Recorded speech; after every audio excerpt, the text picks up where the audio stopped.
Good morning. Welcome into Hurrdat Sports Radio, AM 590, ESPN Omaha, ESPN Tri-Cities. We're live on Twitter, Facebook, YouTube. That's DB. I'm Ravi Lulla here on the Pillar Exterior stage. What's up, DB? What's up? Oh, not too much. Just good to have you back. Was that going? Just Friday. Oh, because you had to be in Iowa. Traveling. Yeah. Traveling like the circus. How was the, trip, results aside, how was the trip? It wasn't too bad. We took off a little later than I think we thought. Yeah. We sat there for a while. You never know. I don't ask questions. Okay. Just kind of sit there. But got checked in. Pretty uneventful. So it's kind of strange waiting around on the game day, though. Yeah. I think we left for the stadium about 1:45. Yeah. Because we were on at 2:30. So the flight back, woo, no bueno. Yeah, I can imagine. Probably not the cheeriest of groups there. Nah, pretty angry. Yeah. Yeah. That's probably for the best. Yeah, it was. And then Saturday, like the schedule kind of snuck up on me. Mm-hmm. Like the day of games? Yeah. Yeah. The slate, watched a ton. And then, Sunday was like wash, rinse, repeat. Caleb came home for a little bit and went back yesterday. They have an 8 a.m. today. Yeah? Yeah. Getting after it. Yeah, we'll see. I did think the 8 a.m. was interesting. Yeah. Yeah. Probably, I imagine, intentional as well. Yeah. Send a little message. Who wants to really be there? Gonna go with that. And so, outside of deferred contracts, deferred money, the Dodgers signing people I don't like. All right, Steelers doing Steelers things, beating the Bengals. Yeah, I mean, just a casual 40 burger. Just I was happy at the end because they won because it was Cam Taylor Britt, but I was pretty upset that first quarter. Yeah. Like, that's a gift. That's a flag. Feel free to call that. Just a little bit of a minor misdemeanor assault there on that pick six. Man, what were they looking at? And I immediately thought to myself, because of the weekend, here we go. Yep. Yeah, because, I mean, you got to look at a game like that was played Friday. Mm-hmm. And I would say, oh, man, you'll almost never see that again. But that's not true. I've seen that movie. Although the 0 of 10 on third downs and only the 5 first downs. So that's where I keep coming down to, right? Because I'm like, we've kind of seen this before. Nebraska's outplayed people and then found ways to lose the game and whatever. But this was, even for Nebraska, pretty unusual. Yeah. Because there was you're literally talking about 2 plays. Oh, yeah. You're talking about was it touched, was it not touched on the punt? And you're talking about not being able to tackle Caleb Johnson on the screen pass. Yeah, and I'm not even mad at the play that Shavers Jr. tried to make. That's not his fault. No, that was the right play. I mean, he didn't know. Yeah. Like, you could maybe make an argument for Prude being like, maybe you touched it, maybe you didn't hear IGC say poison, whatever, right? But Shavers definitely thought 2 people touched that ball. Right. So I have no problem with Shavers. Right. It's super unfortunate that it ended up going down that way. And I'm still not 100% sure the Iowa guy didn't touch it first. I know. Like, I get it's probably too close to overturn it, but I'm still not sure. Yeah. But that's one where I don't have any problem with Shavers. I really don't even have a problem with Prude, like trying to do the right thing there, being active, trying to get on the ball. IGC probably needs to do a better job of getting away from the ball. Right. That's probably if you got fault somewhere, especially for a guy that's been doing this quite a bit. He's the trained one. Right. Yeah. So I don't really have a problem with anything else happening there. But even then, only turns out to a field goal, right? Defense bows up, does their job. You only get 3 out of that. That's a great stand there for them. It's really, you got 4 missed tackles on the Caleb Johnson screen. More than that, but sure, yeah. I mean, maybe 4 guys, 6 tackles. I don't know. It was brutal. It was a brutal tackling effort on one play, and that was the ball game. It was just such a weird.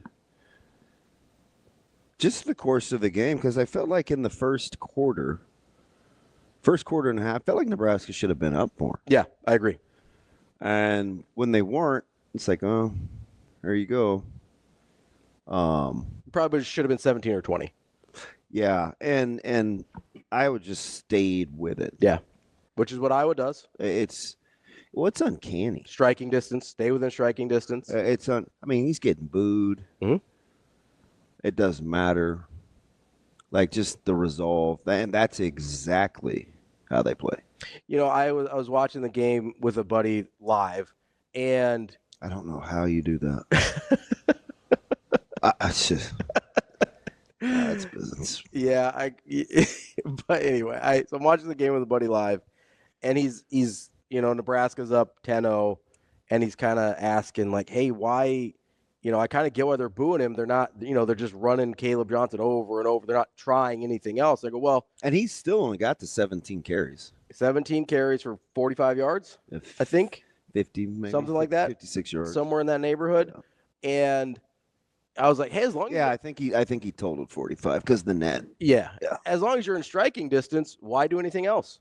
Right? If you're Iowa, you stay within striking distance, because if you're trying to roll out there and do things that you normally don't do, pretty much only bad things can happen for you. So until the game gets to the point where you're forced to do that, Iowa was just going to Iowa. And Nebraska led them by not extending that out 17, 20 points before halftime, where they definitely could have. And it was as soon as EJ put the ball in the carpet and got it back, B-Mac kind of looked at me and it's like, man, we're in trouble. Yeah, it was a little strange. The vibes were a little strange when that started happening. It was just, no, we can't take care of the ball in the pocket again. I don't know. I think the only real, there are a couple things that bothered me. Mm-hmm. The obvious one, like that everybody could see, were 18's reaction to not catching that ball was upsetting for me. Okay. And I'm thinking to myself, okay, I'm not going to get into the body language mechanics of it. Mm-hmm. Except for, because you don't want to stay in that play too long. It's Yeah. like, okay, come back, get the next one. But he was very indifferent. Yeah. And for whatever the reason, it gnawed at me. You could make an argument, and I probably would, that 18's interest level has looked indifferent for a while. Yeah. Which is, I think, a pretty big problem. Seems to come and go. No, conversely, 4 battle back. Yeah, the last couple weeks he's been pretty good. Obviously effort certainly there. The reemergence of Borkature. Yep. I think Fedoni responded well. Got Lloyd out there a little bit, especially early. So there was some good. Yeah. That first ball to Lloyd. Yeah. That's got to be 6. Oh, I mean, that's got to be 6.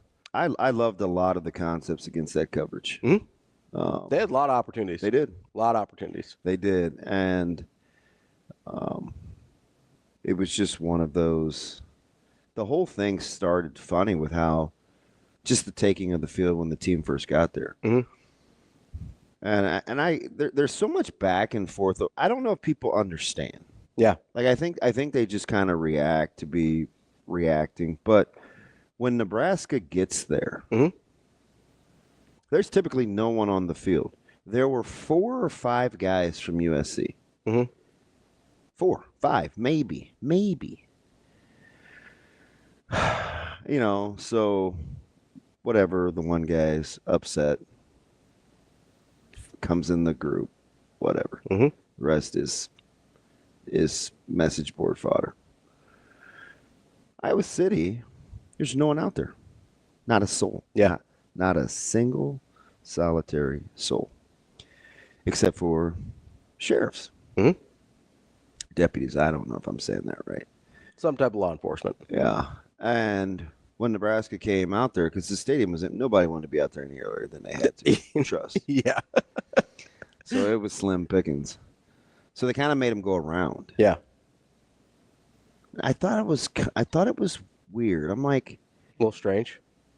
Well, somebody would have to tell me why. Seems unnecessary. Somebody would have to just tell me why. And like I'm not. You're open to it? Yeah. Yeah. Like I wasn't like, ooh, I'm mad. But without additional information, you don't have a good reason. But it has bothered me over the last couple of years that this has become a thing. Like I just don't. And so what the natural?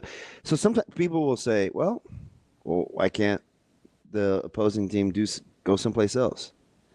Like, why should they have to? Yeah. Yeah. No, I'm serious. I don't have a good reason. I really don't. I've watched team after team do it. That's almost the first thing that they do when they come out is they meet somewhere near midfield. Mhm. It doesn't have anything to do with the logo, except that the logo's at midfield. It's just that I watch Elkhorn. So I like teams do it all the time. Yeah, it's just what people do. And especially with nobody out there, I really didn't get it. Yeah, if it's not interfering, who cares? So Nebraska went and did their thing. And then on the way back, the players went in. And so it's just Coach Rule talking to law enforcement at the middle of the field. Mhm. And I have no idea what was said. Yeah.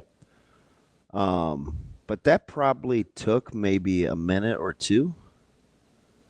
So it wasn't like, hey, what's for dinner? Yeah. But clearly was something was said. And I'm sure he felt some type of way about it.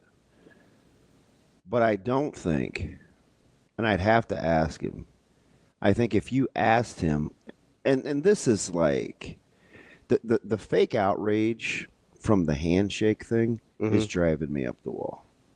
It ate at me all week. Yeah. Because they clearly you should have you should just shake hands. Yeah.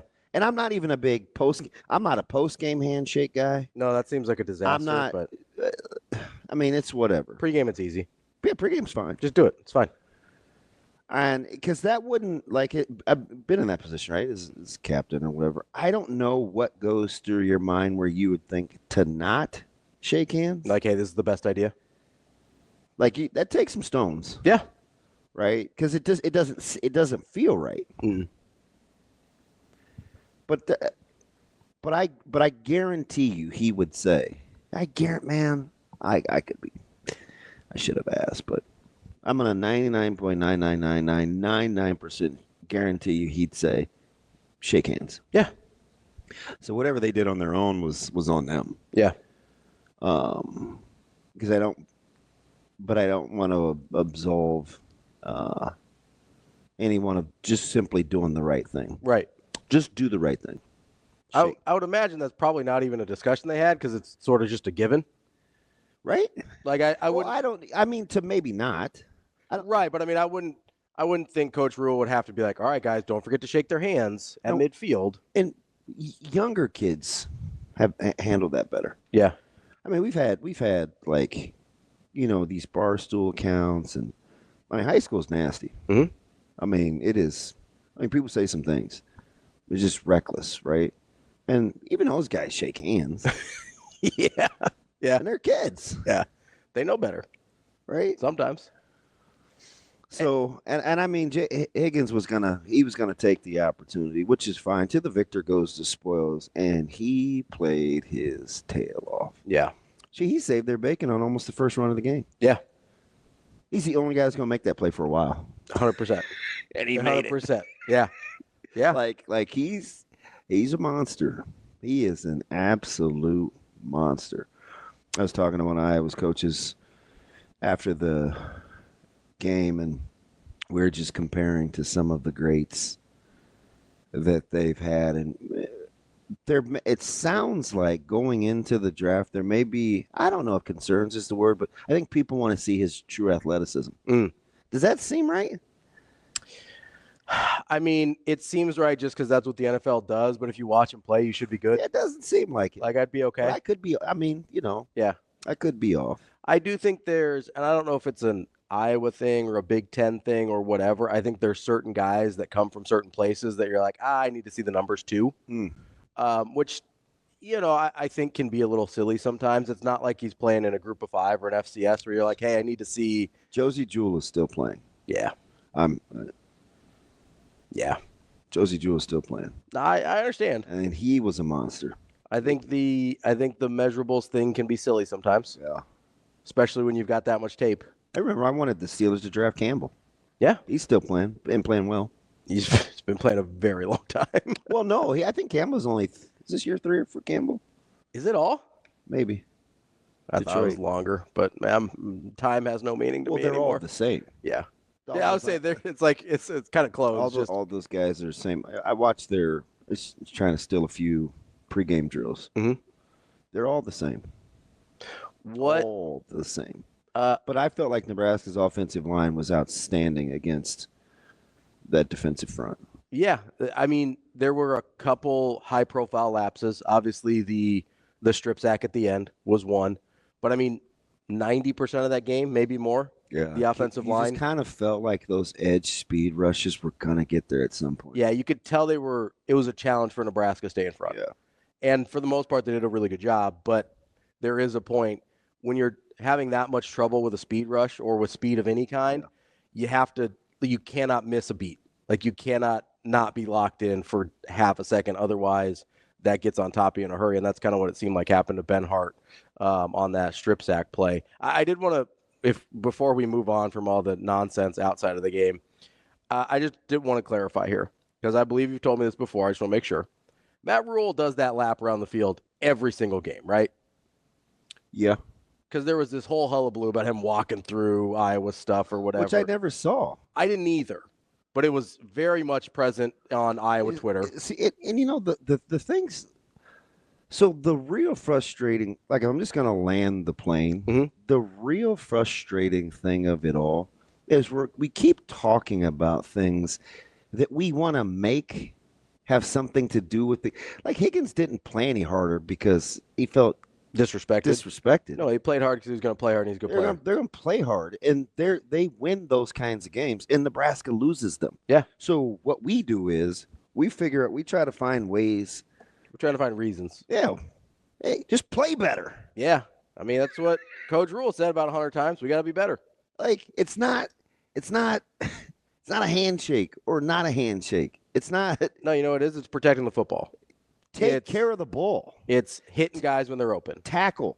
It's tackling any of the 5 times you have an opportunity to bring Caleb Johnson down. Just do that. And you do what you want to do. Catching the ball. You do what you want to do. It was just the whole thing. So because I keep saying, it's like, I can't believe this is a thing. Like, who cares? You're going to have to play ball anyway. At some point, yeah. That's kind of what it comes down to, right? Like at some point, you're going to have to play ball? You got to play ball anyway. Yeah. We saw it with – now, it's different after the game if you want to go plant a hammer or a flag or whatever on somebody's – a lot of nonsense this weekend. That's different, mm-hmm. right? That's intentionally trying to be disrespectful. And if you want attention, you're going to get it. Yep. I don't think anybody wanted any attention pregame with an empty stadium. But the problem is when you don't play better, then it comes back. Then there's just fake outrage. Yeah. Well, and there's it's what it is. Yeah. It's just exhausting. It's like we're searching for reasons for things we don't understand. Of how a team that doesn't convert a third. Now I've seen some 1-fers. Yeah. 1 for 12s, whatever. Nebraska's got opponents to 2 of 13s. Yeah. 2 of 12s. But 0 for 10?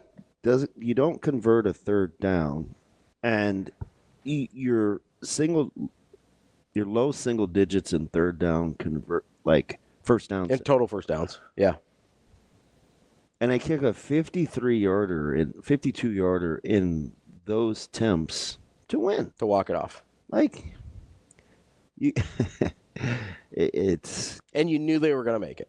Oh, there was never that you knew they were going to make it. There's never doubt. I didn't watch. I just listened for the crowd. Yeah, and he made it twice. I'm like, no, and again, I didn't understand the ritual either. But people were mad about that. I'm like, I don't know, man. Like, yeah, didn't work for Tucker. Like, it's not guaranteed. No, right? Not at all.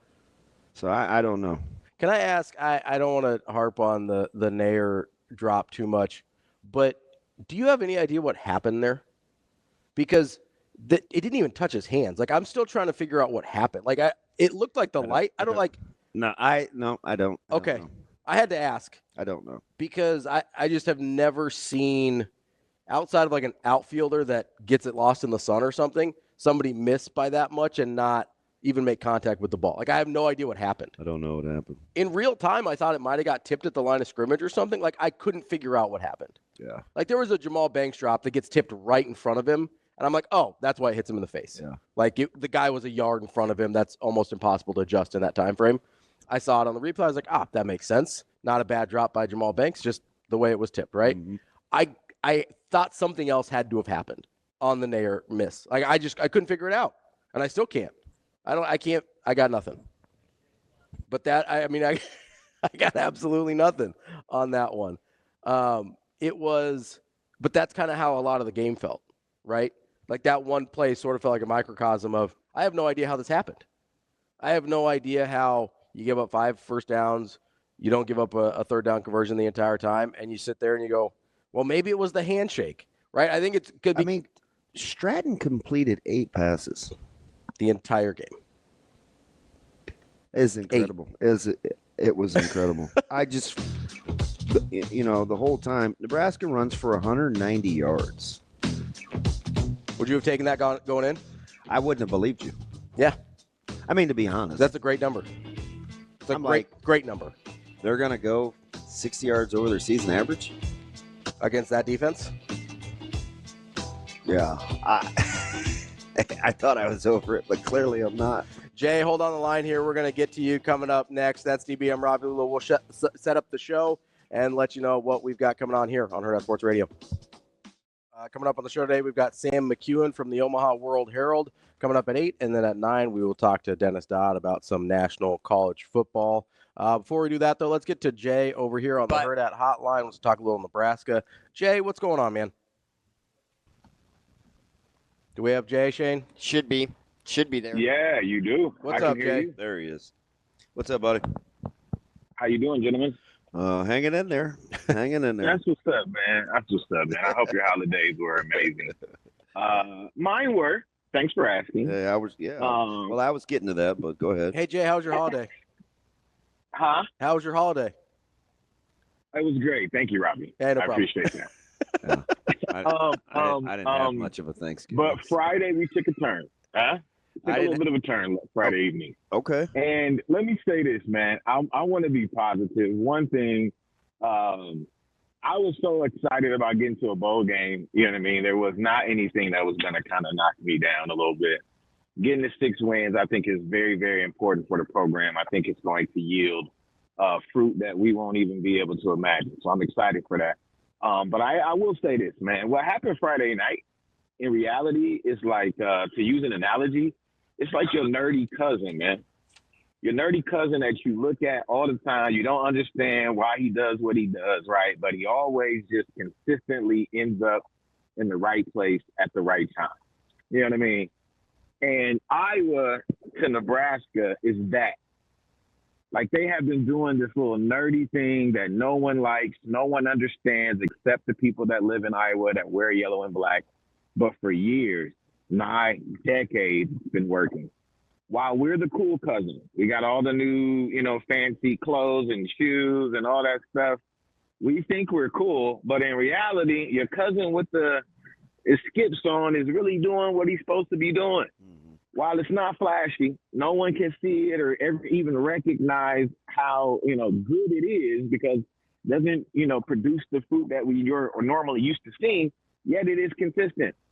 Yet when young men come to that school, they grab this mentality. And I saw that in like some of the press conferences that I heard these young men talking. Like, it's a mentality. We don't care if we score 4 points. You're just going to score 3. Doesn't matter if no running backs ever make any of the postseason award stuff. It doesn't matter. What does matter is I come here, I become a man, right? I play like snot-nosed, hard-knock football, and we win tough, hard games. And that's what we're going to do. You can be as flashy as you want to. You can get all the top 4 and 5 recruits. We're going to take 2s and turn them in to 4s by the time they live here. And they're going to be a great men. And out of all of the Midwest states, Nebraska, South Dakota, North Dakota, Iowa included, we in Omaha think we're the coolest. And the Iowa cousins always laugh at us because they know you'll never be Chicago. You'll never be Kansas City. You will always be Omaha. So they look at us weird when we try to act like we are, you know what I'm saying, bigger cities. But you know what? I love my city. I love my Huskers, and we're going to remain positive. But I will say this. I am positive that Matt Rule is going to ensure that our dorky little cousins do not make us look bad on the holiday ever again. Okay? Yeah. We got to be because in reality, Cuz is laughing at us every day. So we just have to get over this hump, right? To the fact that we know what they do. We know people outside of these 4 states know that we're all the same. We're all cousins, right? We just got to act like we know who we are. So we have to bring guys in to and help them understand the mentality of what it means to play Husker football, so that when they leave here, they're great men and they have, gained more than just a degree, but gained the opportunity to become men and great people in life. So that's what we have to do. And for the last 20 years, we haven't been able to do that. But prayerfully now we have Matt Rule, if we give him time, we can build something like our dorky cousin. All right? Yeah. That's all I had to say, man. Appreciate Have it. a great day. Appreciate you, Jay. He said something there that kind of set off an alarm bell in my head that I hadn't really thought about, although it's pretty obvious now that I'm sort of going through it. When I say, Iowa plays Iowa football, you know exactly what that looks like, right? Yeah. If I say Nebraska needs to play Nebraska football, do we know what that looks like? We saw it. In what sense? I don't know what part of that you're not understanding. Like in the negative sense? Like Yes. That's right. But I mean, if you're trying to use it as like a positive identity for the You program, can't. we don't know what that is anymore, right? You can't.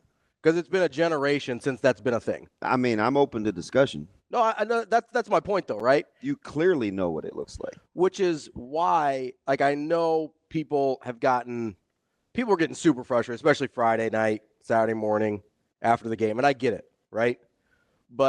And I think I was talking to, I can't remember who I was talking to.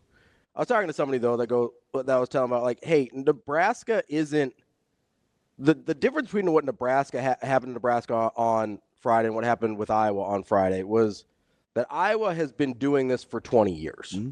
This is who Iowa's been for maybe long, 25 years. When Ferentz took over in 99, call it 20 to be conservative, since they kind of turned it around. Although 02 was their first really good team with him. They've been doing this for 20 years. They know this isn't just, Kirk Ferentz is better at this than Nebraska, and Iowa's better at this than Matt Rule and whatever, right? This is who Iowa's been for 20 years. It is ingrained in their DNA, the same way it used to be ingrained in Nebraska's DNA.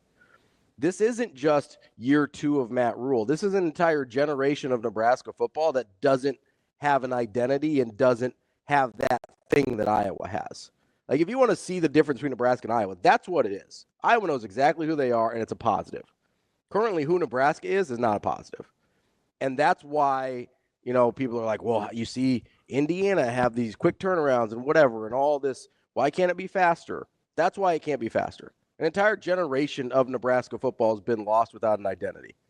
Well, I think the identity has become, because it's all we ever talk about is they can't win close games, right? So we keep saying they can't win close games. They can't win close games. Iowa, conversely, says it's a close game, we'll win it. Yeah. So, we clearly know what it looks like. I mean, Nebraska had the lead in the fourth quarter against Illinois. They lost. They had the lead in the fourth quarter against Ohio State. They lost. You're halfway through the game in SC in the third quarter. You're up. Mm-hmm. You lost.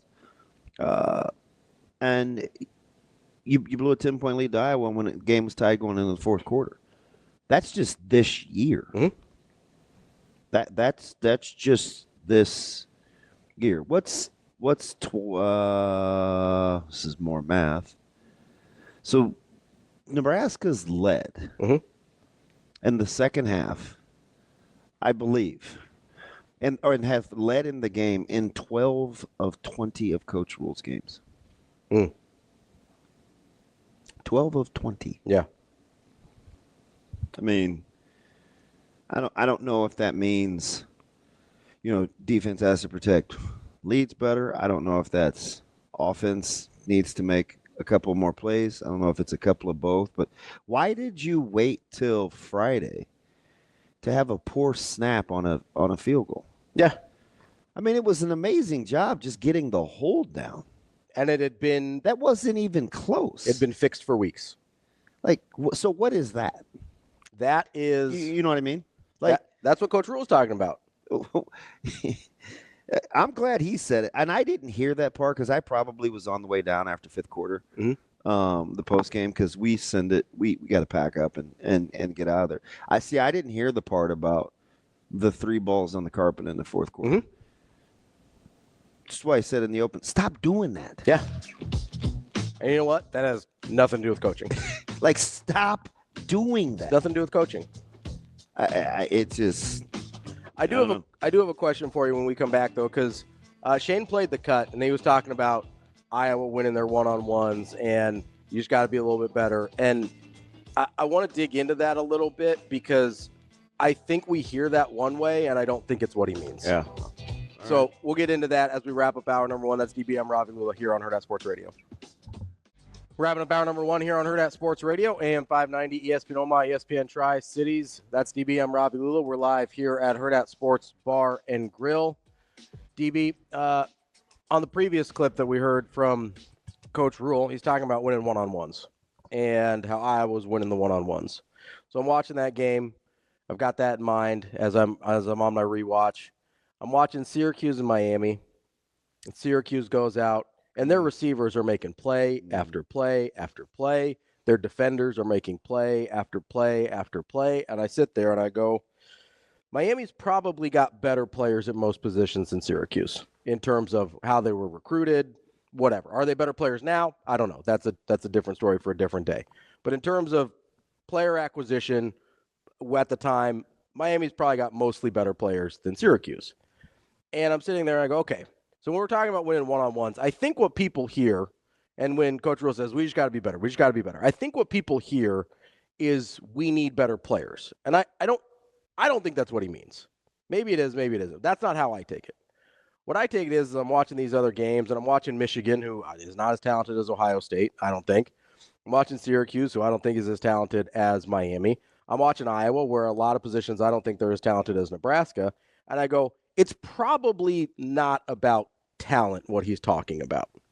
What I hear him saying, and I don't know how you get from talented or whatever level of talent you have to the ability to make plays, but what he's talking about to me sounds more like competitiveness than it is talent. And I don't know where Nebraska missed that ingredient at some point, and I don't know how they go get it. But to me, when I hear that, that's what I'm hearing, is why don't these guys just fight harder? I mean, you could convince me, and I don't know for sure. Because I don't think it's better players either. Now, is it competitiveness? Maybe. I really don't know. But what I do think is to that point, they need a bloodletting. You know what that is? Yeah, it's an old school method to get rid of infection. They cut you open and let out the. That's the term that I think of.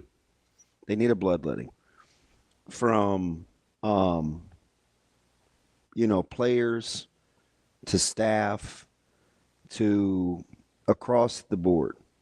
And it needs to center around what I talked about a month ago.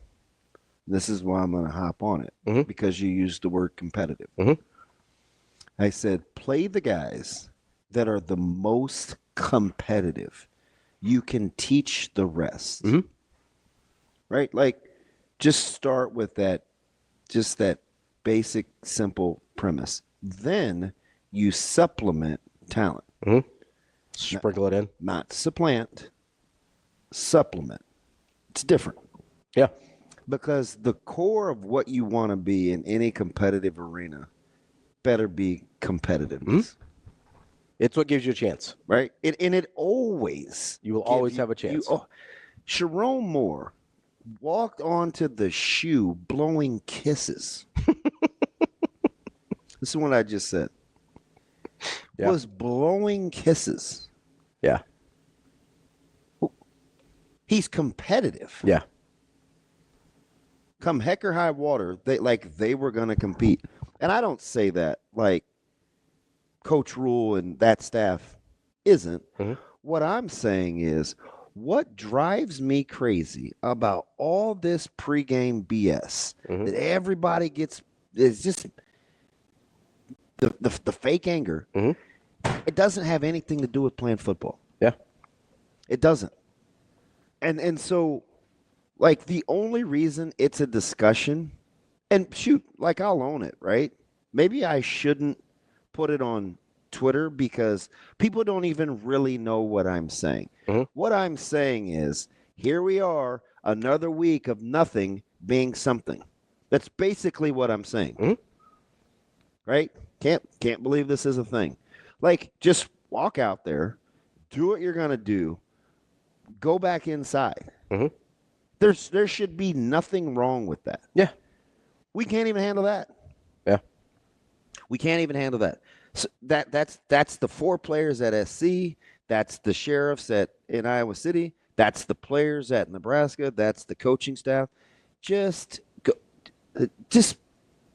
mind your own business. And if everybody would do that, this wouldn't be a thing. Yeah. It just wouldn't. Right? And that's different than the handshake or the no handshake thing, right? Just shake hands. Yeah.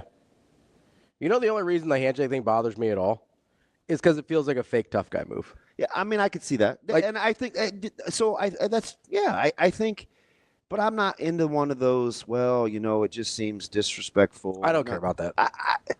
Just do the right thing. Yeah. Because that doesn't. They seriously need a bloodletting. Yeah. I'm telling you. And then what you need to do is reward competitiveness. Yeah. We started to see glimpses of it late. But I even mean that with the staff. Like, you need a competitive staff. You should want your position group to be the best. You think that's one thing they missed with Evan Cooper? Yes. I do. Hyper competitive guy? I do. And he would let everybody else know around there that they weren't about that life. Yeah. And he kind of like talked him in. There are a couple of receivers that are going to leave that, like, I'm sure have never gotten over the Coach Cooper effect. They would whip them in one-on-ones, and he'd let you know about it. Yeah. Even guys would go to the back of the line and not get back in. It's like, I've seen it. Yeah. Like, you're not going to win with those guys. No. Gotta get rid of them. So it's like, but conversely, for the defense, your coach can't be your biggest fan. Yeah. You got to believe in you too. You gotta believe you can go out and do it. So it's like, they just need a bloodletting. Let's get to That's the term I'm thinking of. Let's get to speaking of bloodletting, let's get to the Hurrdat hotline. Lance has some thoughts on that as well. Lance, what's going on, man? Hey guys, I'm all for the bloodletting. I think with this major roster reset coming up, that we have the opportunity to get rid of finally some of these people that may be tied to maybe a different mental mindset than the one that Coach Rule brings. And I think that has to start somewhere though with Coach Rule and his thoughts on his staff. I think there are some guys, if you've watched just since Dana got here, some of the rooms where you can look and see, like, okay, so competition must be winning there, and we must be playing the guys who are competing the most. I mean, you look at tight end, maybe you look some at running back, and there are some other examples, and then you get to a place like special teams. I mean, I'd really like to know Damon's thoughts on our punt return game, and when we talk about things like bad snaps and things like that, but to me, you have to look at some of those coaches now for 2 years who've had just meh units. And when you look at Rule as a CEO type, and then you go look at another guy who I think is a CEO type that I have been really hard on, and Coach Prime, 2 games above 500 over there. He's out there talking about getting a kicker in the portal who is going to give him touchbacks. I'd love to see some of that from our team here, where we go and we really try to help some of these areas that have been deficient.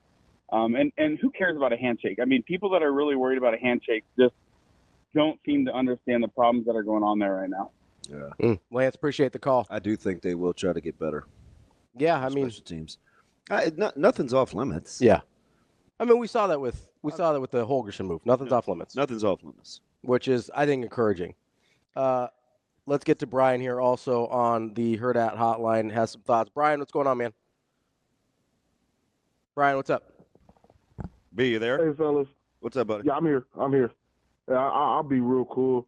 I'm listening to you guys, and I hear what Ravi said earlier about Iowa's been Iowa for the last 20 years and Nebraska been what they've been for the last 20 years. But I will refute that by saying Indiana this year hasn't been who they are this year the last 20 years. So I kind of don't agree with that statement right there. What I will say is, hey, Rule, to me, doesn't look too good going to the portal the last 2 years. I'm not even going to name the players, but if you look at them, some of them haven't really performed too hot. So I think that needs to get better. Yeah. I'm not liking what he's bringing here in the transfer portal. I haven't seen any results out of any of them. And number 18, who you're bringing up, I rest my case on him. I said what I said about him weeks ago. I don't care he's a freak. I want a wide receiver at wide receiver. I don't care about a freak if you can't catch. That's all I have to say. Brian, appreciate the call. Coming up next, we're going to talk to Sam McKewon from the Omaha World-Herald. That's DB. I'm Ravi Lulla. We've got more Hurrdat Sports Radio coming up next. Kicking off hour number 2 here on Hurrdat Sports Radio, AM 590, ESPN Omaha, ESPN Tri-Cities, live on Twitter, Facebook, YouTube. That's DB. I'm Ravi Lulla, and we are joined now by Sam McKewon from the Omaha World-Herald. Sam, how are you this morning? Good, man. How are you? Well, we're doing all right. How was your holiday? It was all right. Yeah, I mean, obviously full Thanksgiving with 2 families, and then the big game over in Iowa City. It was cold. It was so cold outside at that game, and so that was good. Yeah, it was an interesting atmosphere at night. Really good crowd. Got to tip your cap to Iowa's crowd. I do think based on what we saw Friday night that may be another night game when it comes to Lincoln. It really might. Sam, does this version seem like the coach rule that was at Baylor that had once won 38 games when entering the fourth quarter? 38 straight when entering the fourth quarter. Not all at Baylor, but just his resume. Isn't that weird? Because that's a fact. And you look at Nebraska now over these last it's longer than him, but there have been 12 times that Nebraska's led in the fourth quarter in the last 20 games. Does that sound right to you? Yeah, it does. It does sound right. To have this record to show for it. Like he's been better than that. Right. Nebraska has not. Well, he's been better at that. He's also been in leagues that weren't as good as this one. Yeah, but I think that's also part of it. I don't know, Sam. I guess that has to be part of it. So, but that doesn't have anything to do with the individual. It's more the conditions, right? Which one's the more portable? I guess is if that's your response to me. Yeah, I mean, I think obviously Nebraska has a history in the last 7 to 10 years of really struggling to hold leads in the fourth quarter and struggling to close games. I think part of Rule's role at Nebraska is to fix that. Yeah. And so it may not be a problem that he created, but it's his dilemma to resolve, right? So it's his solutions that the team is looking for. So, he has continually talked about you have to go win games, right? You can't play not to lose. You have to play to win. That informs some of what they're doing late in the games. At the same time, they've had, I think, 4 games this season that have ended with turnovers. I think all 3 interceptions and then a fumble. And somewhere in there, what I would say is that Nebraska's just not quite ready yet to go down the field and throw the football down the field and go and score in that setting. That's just not something that they're prepared to do yet. And they had a chance to finish that game with about 6 minutes left. If Nayor catches that pass and either runs into the end zone or runs inside the 20, I think Nebraska has a good chance of winning that football game. But he didn't catch it, and As a result, Nebraska's got a punt. Then they get the ball back. I didn't anticipate them scoring there.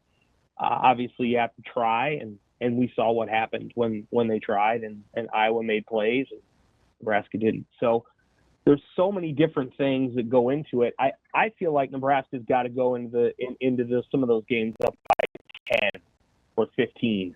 It seemed like And they I felt should that have way against been up by Wisconsin. 10 or 15 at halftime. Yes. Yeah, and I think Nebraska went into the game understanding that they had to hit big plays, which they did. They had to hit big plays.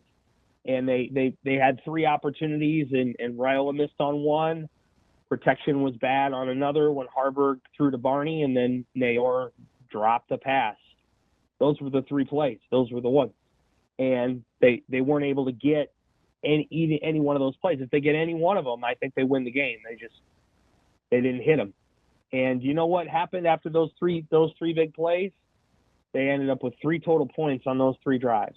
So 3 total points came out of it, and they needed more points than that, obviously. So, I think it's frustrating, sure, for fans to see the broken record again, but at the same time, Nebraska, I think, knows what its issues are and can go about beginning the process of fixing those issues by locking up Holgorsen and working on some of the things that need to be worked on and just moving forward with the task at hand. Do you know how many plays Iowa had offensively, Sam? 41? Yeah. Something like that? Yeah, 41 on the dot. Yeah. Not many. Do you know how many? But, Iowa's a big play offense. Do you know how many plays Nebraska had? 76, I think. 77? Yes, correct. Yeah. Of those 76 plays, do you know how many Nebraska put on the carpet? 5 or 6. 5. Yeah.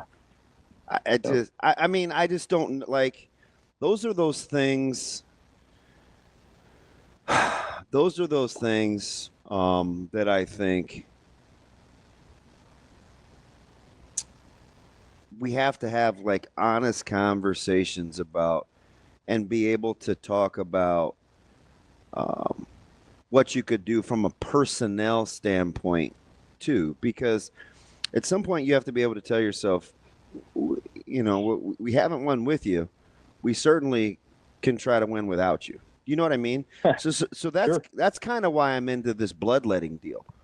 And I'm hoping that, we're just going to have to weather it as a fan base and a media, because I think there's going to be a ton. Yeah. But I think it's okay, right? Because he's shown. I know Brian was like, hey, he's not mad at some of our portal guys, but social media was quick to remind him that there have been a ton of portal guys that hit too. He still has a good core, and I think he's shown the ability to be able to supplement. And I think we'd probably even do that with his staff too. So, I just think the bloodletting thing is the term that keeps coming to mind. They're obviously they're going to lose. They're going to lose a number of players to the portal. 35, 40. That's just the reality with a 105-man roster limit coming. But they were going to lose guys anyway. I think this was. There's some young guys that were going to go. They aren't going to play. I'm not terribly surprised. For example, Malachi Coleman is one of those players. I think, he was recruited over basically last year. So, I think there was an understanding that there were going to be a bunch of young guys who were going to leave anyway. I think that I wouldn't say this was a 2-year experiment, because I don't think that's what experiment isn't the word I would use. But I've already kind of written that Matt Rule's 2.0 has already started. When they hired Holgorsen, and they're going to be a different kind of program in year 3 than they were in year 1 and 2. And some of that's because, the seniors that you were doing all this for, they're going to get their bowl game, and then they're going to move on with their lives. And Nebraska is going to be more of a Rule. Most of the guys going forward are going to be Rule guys. I think that, one of the fumbles in the game was bad luck. There's no other. I don't really know. You talking about the punt return? Yeah. Isaiah Garcia Castaneda, I don't know if he probably shouldn't have gone all the way up to the ball. But he made, I think, the right decision. He was not going to get to the ball, so he was going to fumble the punt if he tried to field it. There was a lot of traffic down there. Iowa did a beautiful job of getting a hang time on that punt. And then it's just, I don't know that the Iowa guy didn't touch it first, actually. We don't know. There's just no way to know.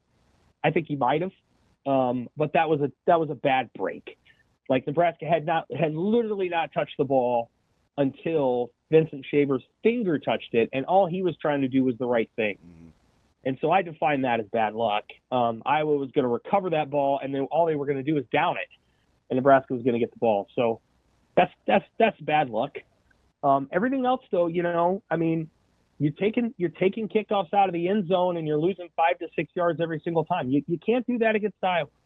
You have to understand that their frame of reference, everything they do is about field position. Everything they do is about field position. They're playing a very different kind of game. It has limits. You can't win the Big Ten title doing what Iowa does, but they have but it has a framework.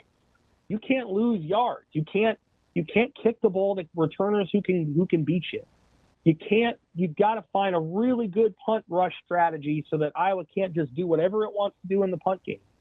Like, the field was tilted against Nebraska almost the entire game. That was incredible. I think Iowa's, my buddy found it for me. I believe Iowa's starting field position, Sam, was at the 39-yard line. The 37. Yeah, 36.8, and Nebraska's was 21.6. Yep. So 37 to 22. A lot of that was the punt. But the one time Iowa was pinned back, they hit the big play with Caleb Johnson. Excuse me. And Iowa has a big play offense. That doesn't make any sense, but they do. And so what Iowa does is they kind of force you to defend the same things over and over, and you might score 95% on that test. But the one question you miss turns into a 72-yard touchdown. And in a game that only has 23 points attached to it, that one miss is a big deal. And so that's what Iowa does. And I thought that play would come in the run game, but it comes on a swing pass, which is effectively a run. I thought Iowa would hit one of those plays, and I thought Nebraska had to hit one in return, had to hit at least one bomb, over the top. And if they did, they'd have won the game. And I think Nebraska knew it. I think they knew they had to hit those plays, and they didn't hit them. And I don't think that anyone in that locker room is surprised. They might be stunned that they lost the game. Sam, they ran 71 plays. Like, what? I don't understand why they needed a big play. You were 2 out of 3 in the red zone. You mean to get out of the bad field position? You showed you could move the. They were 8 of 17 on third down. They showed that they could move the ball to score a touchdown. Yeah, that's why they ran the plays that they did. That's why they brought Heinrich Harper. You mean to score just to get on the board? Not that would be your preference. It was just you didn't see it matriculating any other way, or right? Okay. Yeah, I thought they would have to hit. Well, or like maybe you throw a pass down to the 2 and then you score, but. Yeah, I'm just saying they moved the ball way better than I thought they would. They did move the ball well, but it doesn't add up to points. Yeah, no, I understand. Because they're having to drive 75 yards. Yeah. Just to get to that point, and then they're at the 10. You can't. And Iowa thrives on that. And and they were true to form too. That's when they brought pressure. That's Coach Parker. They have a very specific system, and let me add this, Damon. And I didn't write all this last week because there's just no time. Thanksgiving week is a sucky time to try to explain all this. But you trying to matriculate the ball down the field without a mobile quarterback, because Michigan State has a runner, Nebraska doesn't have a runner. So you can't get 15 yards from your quarterback on any given drive because you don't expect him to run the ball. And so do you bring Harburg in more? Do you try to get him going? The ongoing question that Nebraska is going to have to answer offensively is your quarterback doesn't run the ball. So you're losing 30 to 40 yards every single game, maybe more. In some circumstances, you're losing more. You have to replace that yardage with either the run game or a quick pass game or something else. And where quarterback run yards help is on drives like that. Like when you get in a jam and it's 3rd and 3, you can use your quarterback. Nebraska can't. They have to do it all the other way. And unless Dylan's going to become a runner, which I don't think he is, then they're going to have to devise ways to move the ball in those tight situations without using the quarterback as a runner. And let's be honest, there's about 15 teams in the NFL at this point who are using their quarterbacks as that. In the NFL, Josh Allen, Lamar Jackson, they're maybe the 2 best. Jalen Hurts. The best teams in the NFL are using their quarterbacks as runners. So if you're not going to do that, you better have an alternate option that's really good. Shoot, even Baker Mayfield hurt Carolina yesterday. And Baker Mayfield was a great runner in college. I think he had 1,000 yards. I know we don't think of him like that because he's leading the league he's top 3 or 4 in league in touchdowns. So it's just like we just assume it's his arm, but he was a great runner in college. Oh yeah, 100%. And so I'm looking it up now. How many rushing yards did he have as a senior? Well, he didn't have that many, but he was a really good runner. The interesting thing, you're talking about the big plays. They missed one on the first drive. Yeah. Like the very first drive. I think they intended to. Yeah. I think they intended to score a touchdown right then and there on the Jalen Lloyd, and they did an incredible job of taking that safety, the other safety that was supposed to be over the top, and they held him with the over route. I mean, Dana Holgerson did a beautiful job. Some of their concepts were fantastic. Oh, yeah. Like he did an incredible job of setting Iowa's defense up. No question about it. But you got to hit the throw. You had the wind. Then in the third quarter, when they had the wind again, they tried the option pass, Harburg, and that was an unfortunate thing where they faked the run. Okay, I get that. And Lutovsky's caught, I don't know, inside or outside, trying to help block a tackle, and they had an inside blitz, and he missed him. And so that's I think probably a touchdown. So those are the small moments. Nebraska knew they had to hit a big play, and they didn't do it. So I think a couple things as I'm listening to this. Number one, I think Dylan, like his offseason will be pretty big for him. I think he's highly competitive. I think his fitness and the way that he trains to take care of his body, knowing kind of what to expect now as he matures, will be better. I don't know if that's going to turn him into a runner so much as I think he'll be able to absorb more. I think he'll be willing to do more. That's my glass half full. The other thing that I like with Holgerson is if you're going to get in the gun and run the ball, I do like the fact he's now introduced another running threat. So while you're right, you can't, and a true drop back, sometimes you just need your guy to take off and get you 6 or 7. You are running the ball better the last handful of weeks with multiple threats out of the gun game. So that's something they could figure out. I don't, because I don't know if I want to go back to the days of we were too quarterback centric before. And I said that forever. We had to find a way to get away from the QB run game because we turned the ball over too much and those guys don't last. Right? You've got how many articles have you done on fumbling the football with running quarterbacks out? Right? That's the stats better than anyone. Mm-hmm. So I don't know if you want to go back to that either because we didn't love 2021. We didn't love 2020. You know what I mean? Yeah, I don't think you need him to beat Taylor Martinez. You need him to be young Jameis Winston in terms of how he moved, right? He's only got to do it 3 times a game. That's what I mean. Like Jameis Winston, you don't look at it like, hey, in my opinion, that's a mobile guy, but that's a dude that would take off 2-3 times a game, get 8 to 12 yards, and it completely changes the dynamic of the defense, right? But you don't watch Jameis Winston running, you go, that's an athlete right there. Like, that's not a running quarterback. I think physically it's a big offseason for Dylan, in my opinion. Just to be able to absorb, building your body up, trimming down a little. Like, I'm guessing. Yeah, I think it is a big offseason for him. I think he is going to continue to grow and develop as a leader. There was body language during the games that I actually really liked from him. I think the fact that he's kind of calm. Yeah, that, and then but he also knows when to. I think he's making the first down signal so that the coordinators know, hey, we got a first down. What are we doing here? Like, I think he has a pretty good. He handles the ball well. Like I know he fumbled, but like he doesn't screw up exchanges that much. Like there's a lot of things about his game that I think are small but good. And now you just have to add layers to it, and you have to decide who your receivers are going to be. Like the two guys are gone. I mean, Banks and Nayor are gone. So who are the receivers now?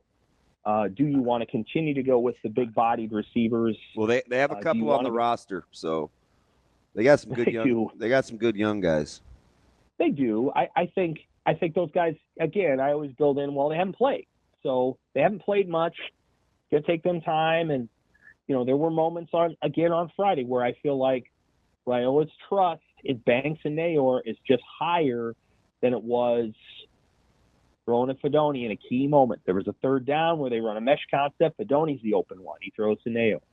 A couple situations where the short route's open, he's looking deep. Like, I just think he had developed a trust with those two older receivers, and he's going to have to develop that now with a couple other guys.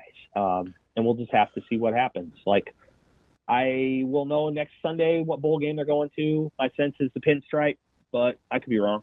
What do you think happens? What do you think happens with Coach White? All the rumors swirling, and they may just be that, but we'll see. I think Florida State has interest. I don't know if he's interviewed for that job yet. Then he'll have head coaching opportunities potentially in Florida, and he's going to have to make a decision. And it might be that it's time to do that. Like I think he's probably learned quite a bit from Matt Rule in 2 years. I could say this: the defense is going to really change. Obviously, the personnel is going to change. It's going to be a complete overhaul. You're going to have a different defense next year. I think that actually excites him. I don't know, man. I think we get more of Coach White next year. Well, that's good. I think that would be a good thing. The defense is going to change. Like it's going to be different than it was this year. I don't know that it'll be better, but it might be better in some things and not as good in others. So it'll be interesting. I know that, you're always thinking ahead to next season and look at what does it look like and who are we playing and what are they going to do. And I think Nebraska's in good position to have a good next season, but they do have to add a couple players from the portal. They have to try to retain all of the players they want to retain. There's going to be some players who leave who we think they should have retained that they didn't want to retain. So that's, ain't that the truth? And we don't always know. We don't always know who those players are. And then there's going to be a couple of guys that probably wish weren't leaving who are. And there's no way to predict that ahead of time. They'll have to work through it and see who stays and who goes. Now, this is my opinion. I'd want to hold on to Emmett Johnson and Dante Dowdell. I think they do, but I think those guys have shown enough that that's a decent 1-2 punch. And then you can bring in a Jamarian Parker as a recruit and Mekhi Nelson, who's redshirting this year, and see what you've got with that room. Now they're going to have to assess whether Emmett Johnson and Dante Dowdell as a 1-2 punch showed enough in the last 3 games to put Nebraska in position to not have to add a running back from the portal. That's going to be one of the key decisions that they make, because if they add a portal back, they're probably going to lose a back, and we'll just see what they do. What would you do? I would keep that room. Running back would be down the list for me. Okay. I like me Parker. Too. I like Parker quite a bit. I like Mekhi Nelson. Dowdell and EJ are fine. Running backs would be down the list for me in the portal. Me too. And I wouldn't have said that a month ago, but I'm saying it now, that I think they've come far enough. And Barthel deserves some credit for developing them in the last month or whatever was going on. They've come far enough that I think you can roll with that room, but we'll see what they do. That's Sam McKeown from the Omaha World-Herald. Sam, appreciate the time. As always, we'll talk to you next week. Thanks, Sam. All right. Yep. That's DBM Ravi Lulla, more Hurrdat Sports Radio coming up next. Halfway through the show here on Hurrdat Sports Radio, AM 590, ESPN Omaha, ESPN Tri-Cities. That's DBM Ravi Lulla here at the Pillar Exterior Stage. Wanted to go back and get something. We were talking with Out of Breath Brian at the end of the first hour, and I compared Indiana and Nebraska and kind of where they're at in the turnarounds. For what it's worth, because he brought up, well, hey, Indiana's been really bad too, and they turned it around. For what it's worth, since 2016, and not including this year because it's obviously would skew the numbers in favor of Indiana, so I took that out. Indiana from 2016 through last year. Oh, well aware. Better, yeah. More wins, Yep. more bowl appearances, and more ranked seasons than Nebraska. So, no, Nebraska has not been better than Indiana the last 8 years. Indiana's been better than Nebraska by basically any metric you can put on there. Wins, bowl appearances, seasons in which they were ranked. Indiana wins all three of those. So I just want to make sure I went back and got that, because when I say things like Indiana's doesn't have some of the burdens that Nebraska does currently, it's true. It's objectively true. It's not just us sitting here and being like, oh, woe is Nebraska. No, Nebraska has been in a rough spot for a long time. That's just the truth. I found that graphic. I didn't find it. Husker X's and O's sent it to me. One I was talking about. With Sam? With Coach Rule. Oh, okay. There was a point at Baylor. Oh, the 38 straight? Then the number was 38. Yeah. Won the last 38 games when leading entering the fourth quarter. That includes games at Temple and Baylor. So it's not a Coach Rule problem. So, because I hear that a lot. No, I know. And I don't get it. I'm with you. I don't get it. But so this is where the culpability lies, though. Mm-hmm. And we'll see if he's ready to. You have to. Okay, just real simple.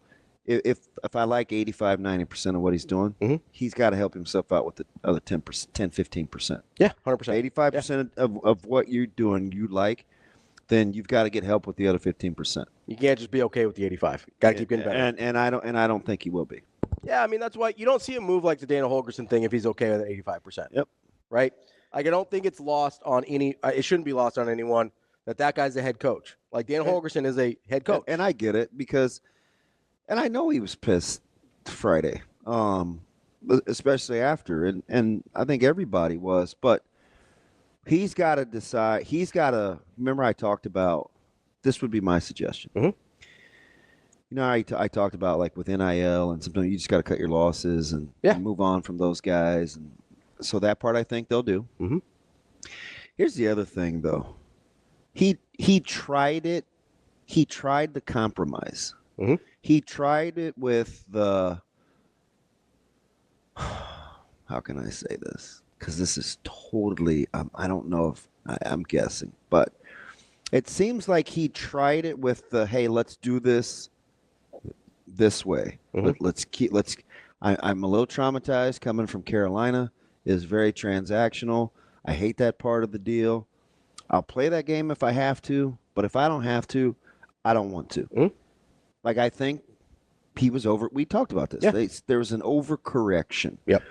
So then there was this thing where this group of guys came back and it gave them a chance. Because let's just address this. This and flush. Okay, I get the fast forwarding to that. Mm-hmm. But those guys gave him a chance to put the foundation together to get to where they are today. And you're going to roll your eyes and be like 6-6. A lot of those guys leave, and it's worse. Sure. It is. Now, what you gave up was some of the temperaments that came with mm-hmm. the core coming back. I've alluded to it a lot, but I'll say it better this way. The defense was good enough to give you hope that if you just made a few minor adjustments, you could get to where you needed to be for those guys for helping you give the blueprint. So don't misconstrue when you hear him say, I want to say thank you to the seniors. He means it. Mm-hmm. Because they gave him an opportunity in these 2 years to build a foundation, and they had to buy in at least to some degree. I'm not saying everybody did, but at least to some degree to get it to this point where you could come in, and now that you have kind of that core floor built, mm-hmm. it's like when all of a sudden, if this ever happens to me, this is what I'll do. You keep some of the old stuff because you can't quite afford to get new things. Mm-hmm. And it gives you a good start for the home, right? But when you're able, you tried it that way, and it's like, oh, this is good enough. Now, I'm going to tear the carpet up now. Yeah. I can afford not to. Yeah. Appreciate what it gave me. Got the kids' room started. I'm gonna tear the carpet up now, Mhm. right? That's what I think. That's what I think this stage is for him, because I think now you're gonna see more of the alter ego, where it's okay. I tried this. We wanted to build this the right way. We did. I've been very good with high school recruiting. I've got a core. I've tried to take care of the state. Now we get busy. And I'm not letting him off the hook because he did that. I'm telling you why he talks the way that he does, because he did do that. He's not saying, at least I don't think we're gonna get him. And I'm gonna ask the question, because I think we need to. I don't know if he'll say it if he doesn't think it, but I'm guessing that, hey, I kept these guys around. They're good for the program. This is how you guys told me to do it here. This is how you guys told me you wanted to do it here. I talked to Coach Osborne. I talked to Coach Solich. I talked to these guys, and we kind of like that idea. Let's not act like we didn't. Now, not all of us. No, but we wanted it to come with 8 wins instead of 6. Right. That's it. Yeah. Like, we liked how we did it. We didn't like the result. So if they could have found a way to get 2 more wins, which they're pretty damn close, and they were within all of them, yeah, we would have been fine. Not just fine, we'd have been thrilled. We would have been fine. Yeah. So he couldn't have been that far off. He wasn't. Like, that's the dirty little secret here about how mad everybody is. And that's the part I'm willing to talk about, right? Because for all the foibles and the flaws, and we could pick at the end game and a timeout here, and he needs to get rid of 2 more wins, which were more than doable. Definitely the on only the game table. where you got your doors blown off from the jump was Indiana. Yeah. You led against USC. You led against Ohio State. You led against Iowa. Led against Illinois. You led against Illinois in the fourth quarter. Well, SC was in the third quarter. Yeah. But still 6 to play, and you're up. Yeah, late leads and all of those. All of them. So it almost worked. Really close. It didn't. So now he's gonna. I think he transitions into this next phase, because I think there's this thing about this is what I love, because unfortunately I can love it in him because I don't have to deal with the consequences when you get burned. Sure. He gave you every opportunity for you to do it yourself, and you couldn't. So now he's going to step in. Yeah. It happens to me all the time. Yeah. All the time, where it's like, all right, I'm going to give you the – I keep coming back for more and keep coming back for more, and it just hasn't really panned out, right? He can do that, and now he can move on to the next phase. And I think he's going to move on to the next phase. Yeah. He tried it. There is coaching continuity. Yeah. The player, he tried it. Now you got to go get busy, and he will. There is one factor there that I don't think we've talked about, and I wonder how much, if at all, this played into it. Because I've said a couple times that Coach Rule did this rebuild differently than the other two, so it's going to look different, right, in terms of his strategy on how to do it. There's a part of me that wonders if he kind of got here and said, oh, these people can't handle a 2-10. Like, they can't handle a year one the way I've done year one before. Because I do wonder if that's a factor. Like, I think you sit here and you go, if you get here and you're Matt Rule and you're talking to Trev Alberts and you're talking to Tom Osborne, you're talking to whoever else, right?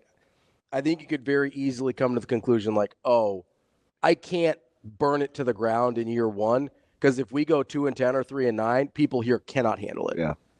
And I think that's part of it. I really do. It just is interesting how we're not as mad at the seniors, and because you didn't get. I've said this I didn't say it. I got it from Rezac, but you don't get that life without them in it. Yeah. So he can say those things without the eye roll, because you have to take the good with the bad. You probably don't get a bowl game this year without the seniors. Yeah. But you also don't get the frustrating collapses without the seniors. 100%. Right? Like, that's you weighed those options. You got to a bowl game for the first time in 8 years. So now I just think he's ready to get busy. At the end of the day, probably worth the trade. He's going to go to work. Kool-Aid Steve, hang on here for just a second. We'll get to you in the next segment. That's DBM, Ravi, Lulla, more Hurrdat Sports Radio coming up next. Wrapping up hour number 2 here on Hurrdat Sports Radio, AM 590, ESPN Omaha, ESPN Tri-Cities. That's DBM, Ravi, Lulla. Let's get to our Hurrdat hotline here. We got Kool-Aid Steve calling in. Steve, what's going on, man? What's up, Steve? Hello. Hey, what's up, buddy? Hey, Damon. Yo. Bobby, how we doing today? Good. How are you? Trying to make it, Steve. Trying to make it. Well, you guys won your bet. We got to our 6 wins. I'm looking forward to what kind of fish we have? Walleye. Oh, that'll work. All righty. And I'm actually coming back for Christmas. So how about the Monday before Christmas, I drop it by the studio or we meet up for lunch or something? Yeah, I'll meet you at Mama's or something. We'll make it work. Oh, okay. You're not okay. I got an unbelievable story for you. You are gonna die. Are okay? you? So is this for air or off air? No, this is on air. Okay, This is okay. on air. All right, go. I went fishing about 3 weeks ago out on Lewis and Clark Lake, which is the one down by Yankton, South Dakota. Okay. Cold, 25 degrees when we got on the water, but there was no wind. It was beautiful. Fishing was not good. But more and more as the day went on, more boats came out. We were on the water at like 8:15. We didn't catch any fish. We were fishing with 8 or 10 boats in an area, and my buddy said, "Oh, let's go way up the other end of the lake. I know a spot. Probably be a few other boats over there, but whatever." So we cruise all the way up there, about 7 miles up the lake. And the lake is about 30 miles long, okay? We get up there, we get close, and there's 8 boats in this little bitty area. And we're thinking, okay, all those fish packed in that little area, they got to be catching fish, right? We wing in there, and there's 2 guys in every boat, and nobody's saying anything, okay? Just real quiet because everybody's cold.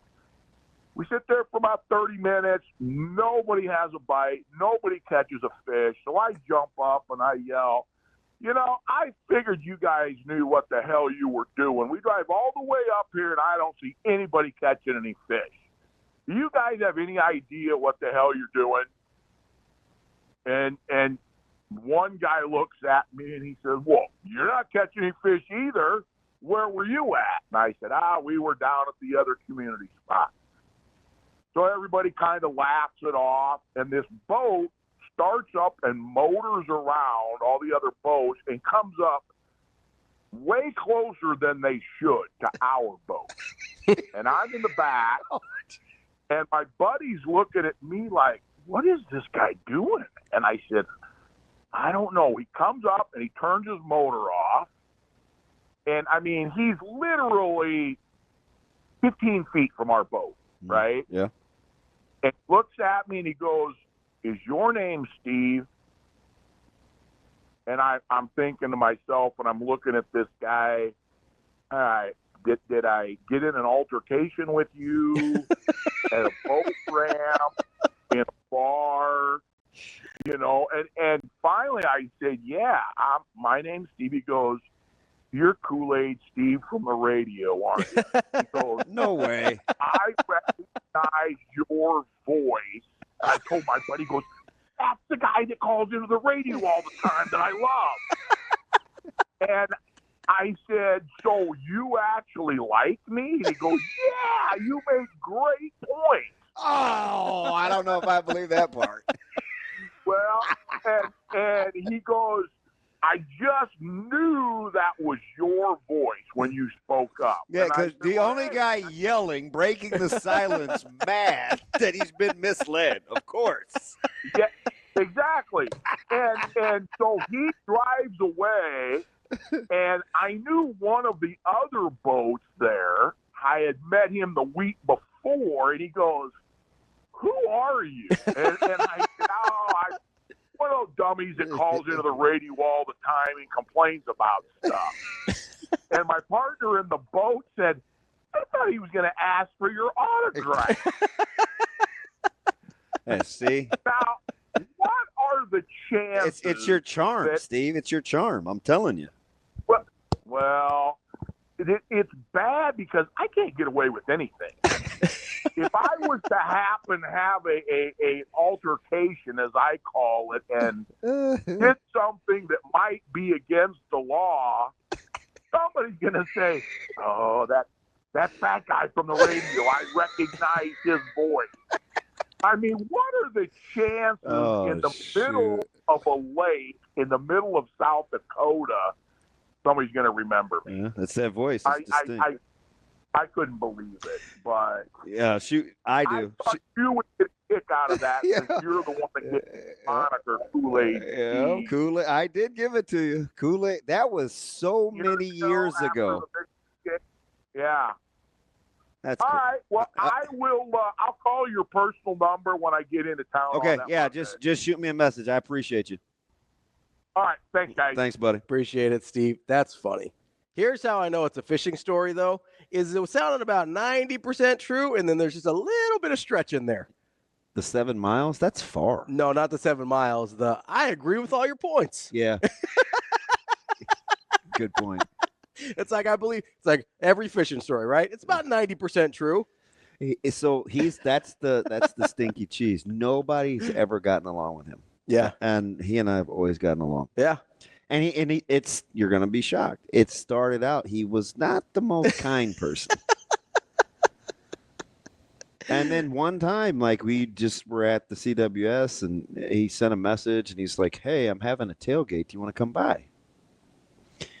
And I'm like, "Man, I didn't even really think you liked me." But you just call and shoot the breeze. Because we'd let him vent. Yeah. Sometimes we'd have to say some things a little crazy. He's been tough on old Shano. See, I bet he's been a victim of the 7-second delay a couple times. Yeah. If I had to guess. Yeah. Oh my goodness. You know what's funny? Speaking of which, Verzal came over Saturday. Oh yeah. It's the walking 7-second delay. Oh yeah. It's a miracle he doesn't swear more on the air than he does. Are you kidding me? Incredible. Like, he does a pretty good job of filtering that thing out.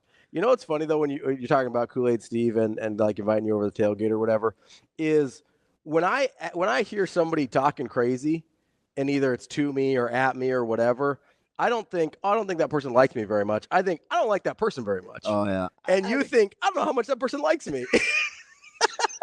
I'm telling you, it's my personality. Because there's some people from the show that if they invited me over to a tailgate, I'd be like, I don't know how much I like that person. You know what I think it is with him? There are people I talk to this day that I know talk crazy about me. Yeah. I think he just asks direct questions and he talks direct, so you just have to give him direct answers. Yeah. I think part of it's the voice too. Like, it's a very authoritative voice, so it comes off like he's talking really strongly at you, which is okay. I don't mind Kool-Aid Steve. He talks a little crazy sometimes. But I don't mind Kool-Aid Steve. I don't why wasn't he watching? Did he say Saturday? I don't remember. Oh, no, he said 3 weeks ago. Never. Yeah, he said a couple weeks ago. Maybe it was during the bye. It was some wild games. They shouldn't play that in the Michigan-Ohio State game at 11. No, because it's way too early. They need to move that. Yeah, but but you know how the Big Ten feels about their traditions. That was not fake outrage. I thought Sawyer was going to lose his mind. I thought he was going to kill somebody. Yeah, I don't know if he's about that life, but maybe. He killed everybody. Yeah. But I mean. But it wasn't just that. I mean, it was all over college football. I know. I mean, Florida State had one. Obviously, Ohio State, Michigan had one. There was, again, flag planting different than no handshakes. Nah, even shake hands. That's the right thing to do. Right. But flag planting. Flag planting. There we go. Yes. Nailed it. Like that, there's just nothing that has nothing to do with it. No, you see Baker get asked in his presser? Yeah. As the original flag plant? Yeah. It's funny because it didn't really exist until then, did it? That's different than a team walking onto a field 3 hours before the game by themselves. With it's not the same thing. No one around. Now everybody's like, well, cancel it. Just pray in the locker room. Like, why do you, like, this has never been an issue. Ever. Never. We're going to let 3 or 4 bad apples spoil the bunch? Like, really?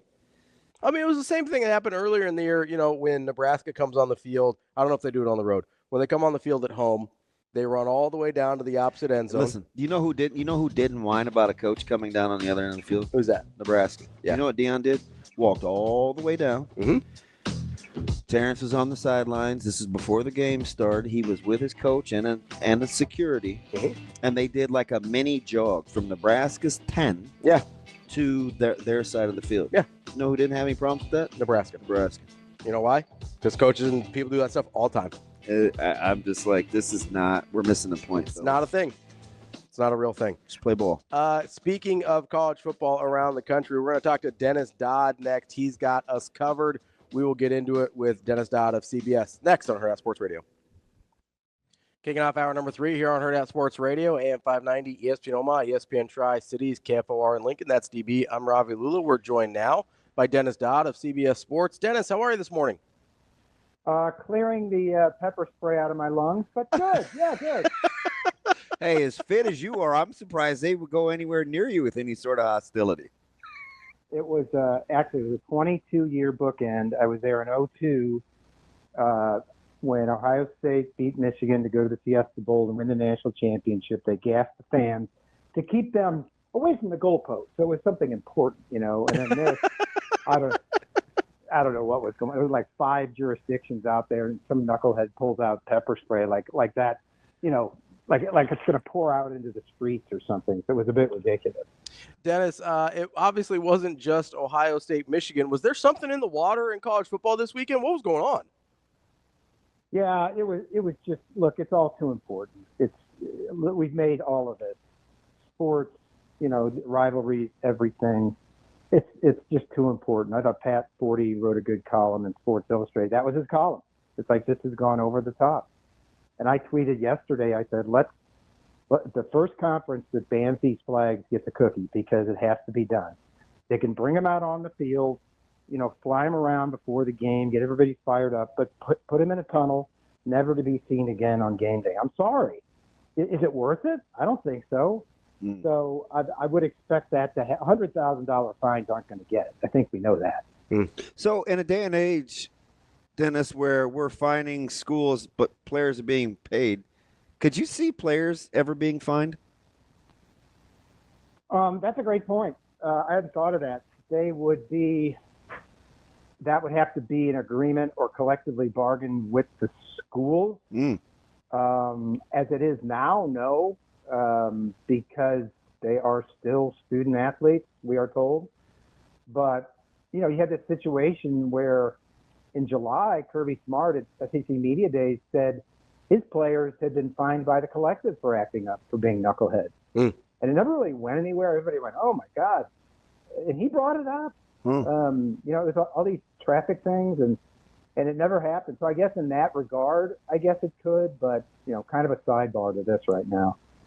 Dennis, talking about actual football that happened on the field, there was plenty of that as well. Let's stick there with Michigan and Ohio State for a second.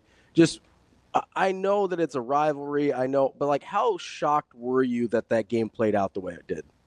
Oh, I was.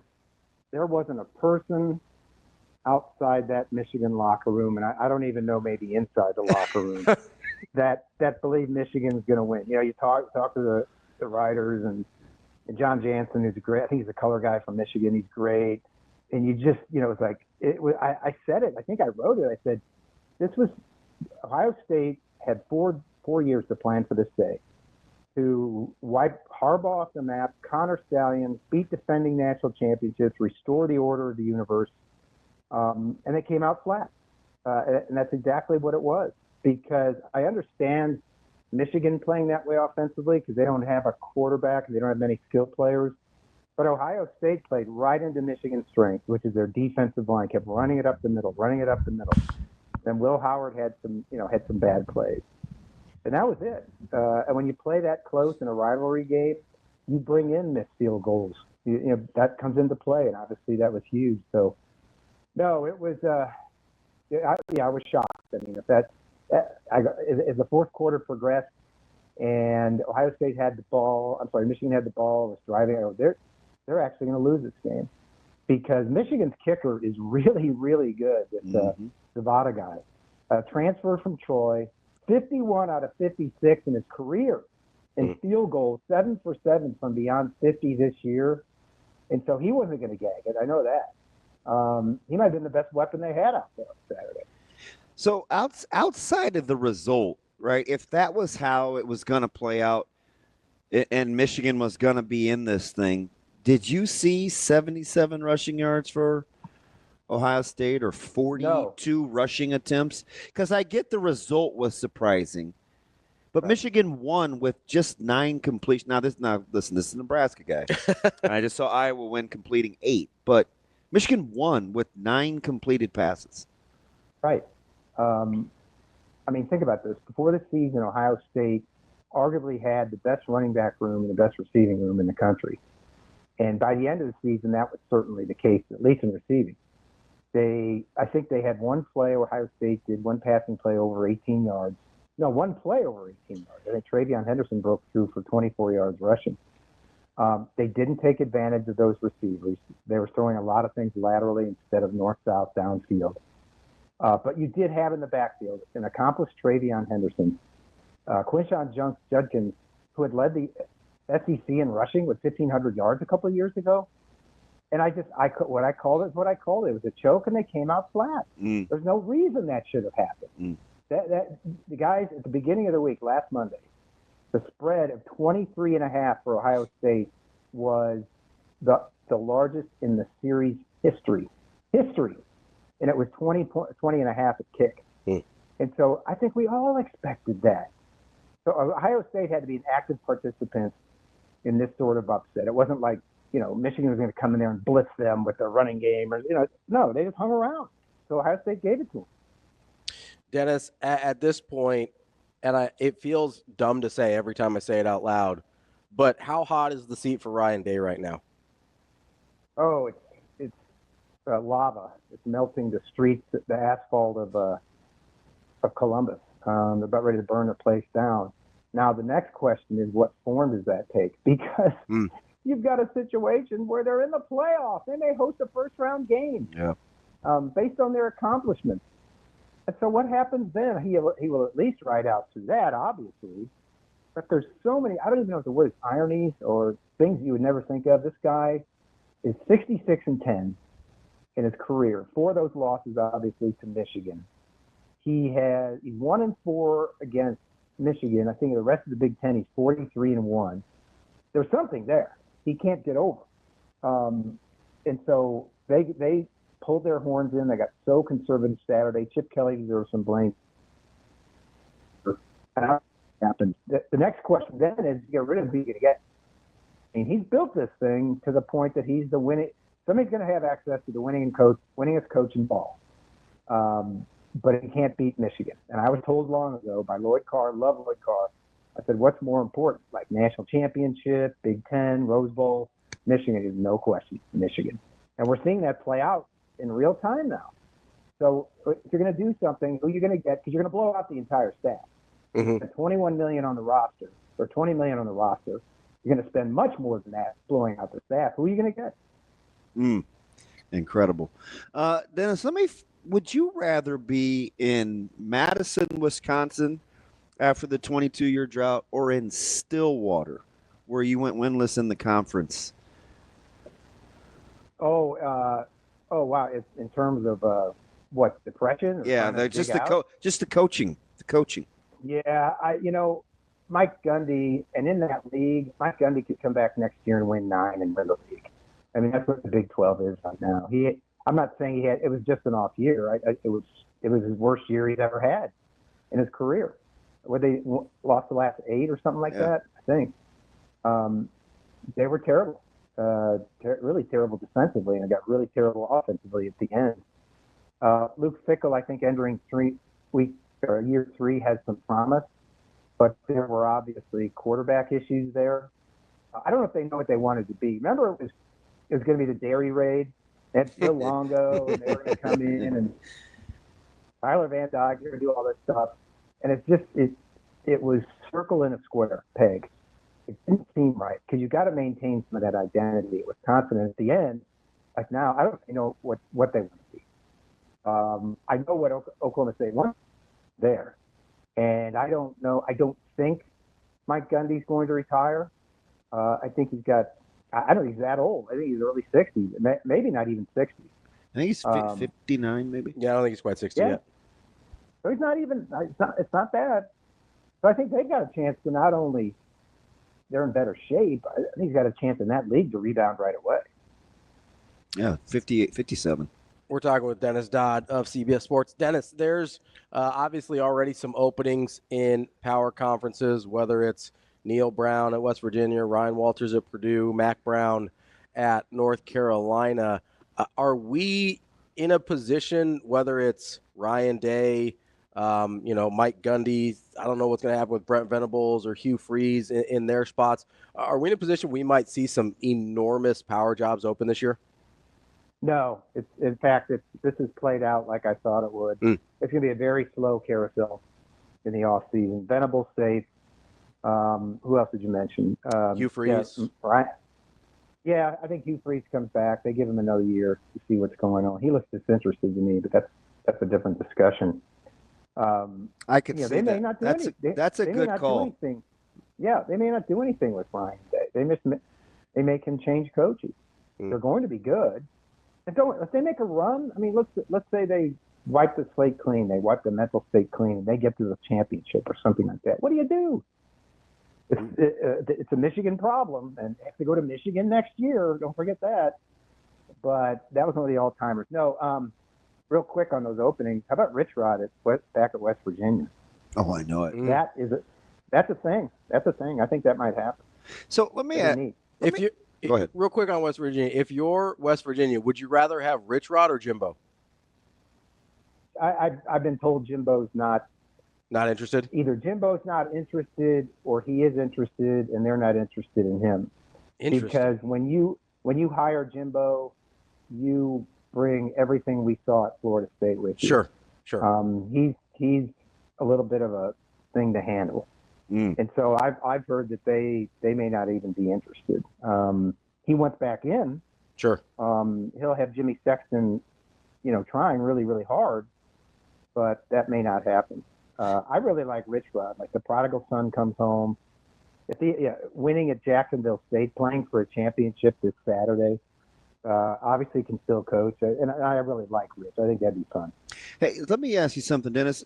And it's interesting because they played each other. But irrespective, without that game in your head, who do you feel like you're better capping, Georgia or Texas? What do you mean capping? Like who's the better? Like what kind of teams are there? It seems like they win, but it's like they get the buts. Like who do you feel like you know more about? Oregon, given that they're the only undefeated team. I think they're not sneaky physical, but they're Big Ten physical. And Dan Lanning knew that and built them that way, and he had to. They had the one close game against Ohio State, and had a really, really close game against Boise State, which is Boise's best entree into the playoffs. Their best win is a loss. Oregon ran back a kick and a punt and had to kick a field goal at the end to win, I think. I definitely think I know more about Oregon because I'm not big on Quinn Ewers. Call me an idiot, but I just haven't seen him. I have to see him win this thing, and I think Texas fans have to see that. I think they want that. That's what they're thinking for Texas. This isn't if we get to the semis. We've seen that already. We saw them get knocked out in the first round last year after winning the Big 12. These are the two best teams in the country. At least they've proven it to this point. I don't think Penn State is. I don't think Notre Dame is. But I think I know a lot more about Oregon because Dylan Gabriel, this is a big Dylan Gabriel story for today. There's something about being a left-hander who can run. And who did that well? Tua Tagovailoa. And I'm not making him out to be a Heisman winner because he's in the conversation. You get to win it, but Tua Tagovailoa, Kenny Stabler. I'm throwing out some big names. Yeah. Tim Tebow, Steve Young, and I think that gives him an advantage as a quarterback. They run it really hard with Jordan James. I think there's only 7 teams in the country that have allowed fewer touchdowns than Oregon, and I think all that travels. So I really think I know a lot more about Oregon. So Dennis, how do you feel about you're kind of looking at this deal? Do you like Tennessee to do well in the playoffs? Yeah. I think they're a year away. I've seen them. I saw them once in person against Oklahoma, and Nico Imaleva is really good, but he's not there yet. He's one of those guys that will go 15 out of 25, but there's only like 3 of those passes where you really know, wow, what an arm, zipping it right in there. And he's capable, but he's not there yet. They're a running team. Their defense and Dylan Sampson as a runner. So in terms of, I mean, they'll be in the playoffs, but in terms of a team where you can start talking about them in a realm with Oregon and Texas this year, I think they're a year away. And let's see, by the way, since they're in the SEC, and it's hard to make progress. It's hard to repeat like this unless you're, do this back to back to back, unless you're Nick Saban. So we'll see. But I think they're a year away. That being said, Josh Heupel's done a fantastic job there, and I think it's 4 seasons. So you kind of referenced them in passing, but I think you're in the majority. A lot of the national media doesn't seem to be huge fans of Notre Dame. I think they're pretty good. Is it the schedule knock? I think if you watch them, it's sort of like Indiana, where if you just watch them, they're really good. Forget the schedule. But by the way, before I get into Notre Dame, no one in July was talking about how tough Indiana's schedule was. And if you had a revisionist history, when you play Michigan, Ohio State, and the team that played Michigan for the championship, Washington, that was a tough schedule. Yeah. Now Indiana can't help that Michigan's off, Washington's down. But anyway, Notre Dame's the same way. Yeah, you can say that about the schedule. Worst loss of any team in the playoffs. Northern Illinois finished 7-5. If they had won the MAC, maybe it's different. That was a bad loss. And so that's always in the back of your mind when you're talking about Notre Dame. That being said, I think they've got an elite defense.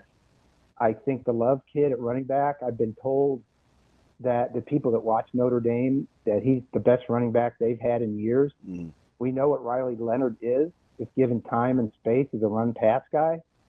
I don't know, and this was the problem in 2012, and this was the problem in 19, when they got to the BCS in the playoff and got boat raced both times.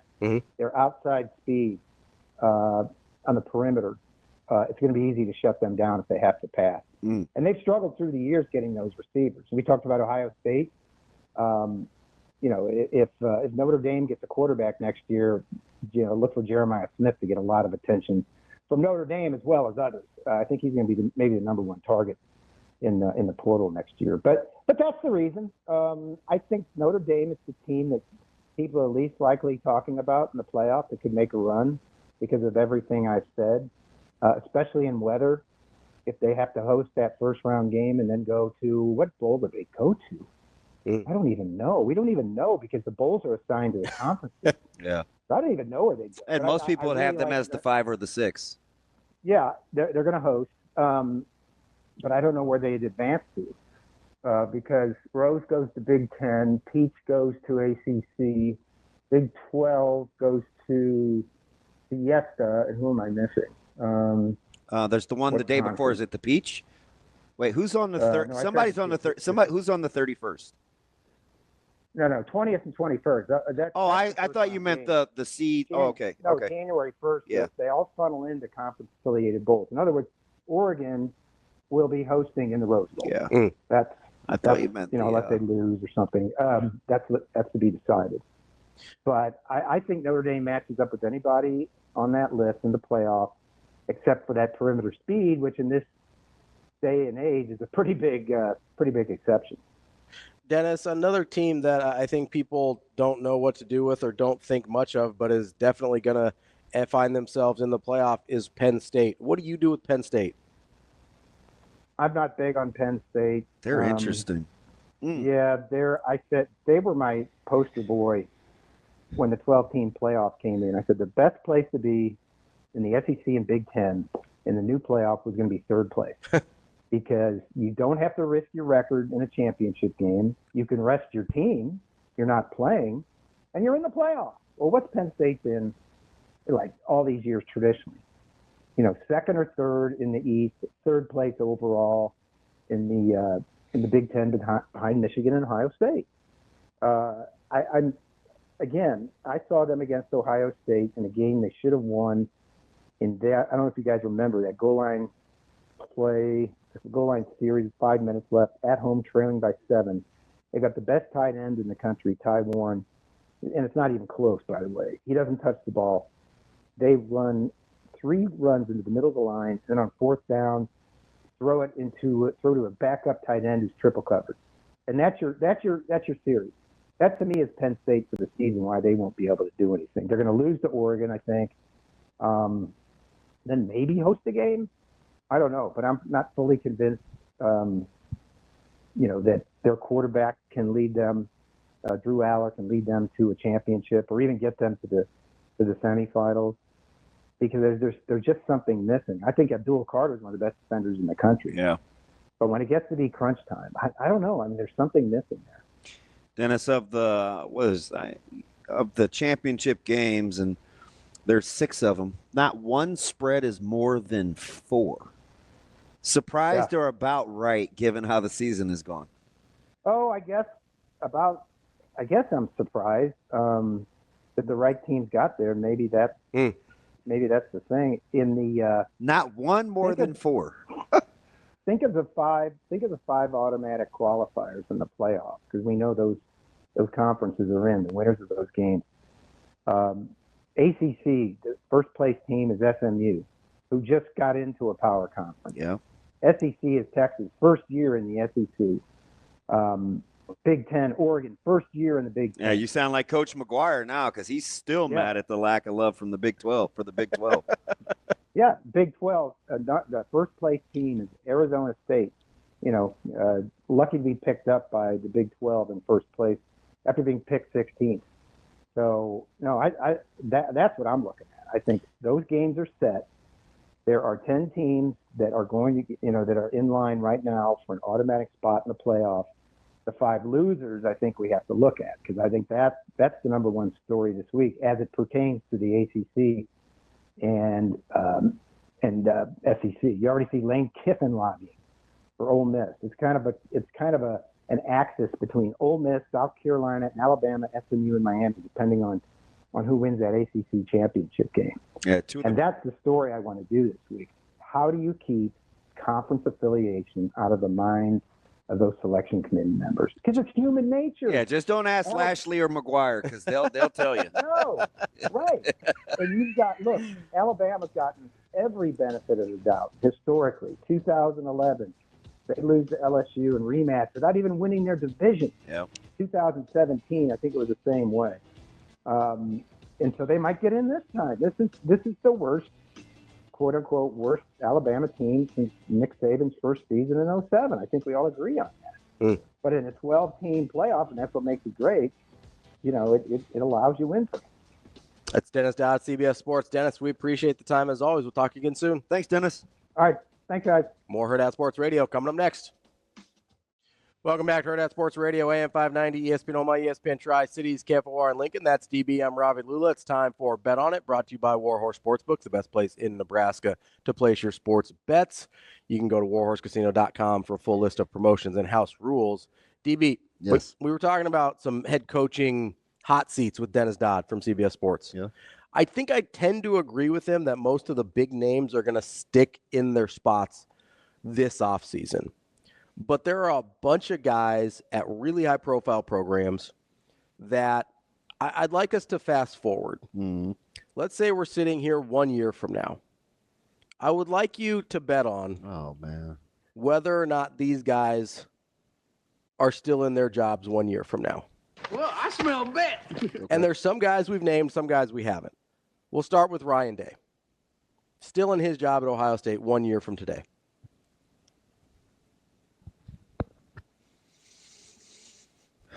No. Okay. Mike Norvell. No. Not the head coach heading into Florida State 2026. No. Okay. Lincoln Riley.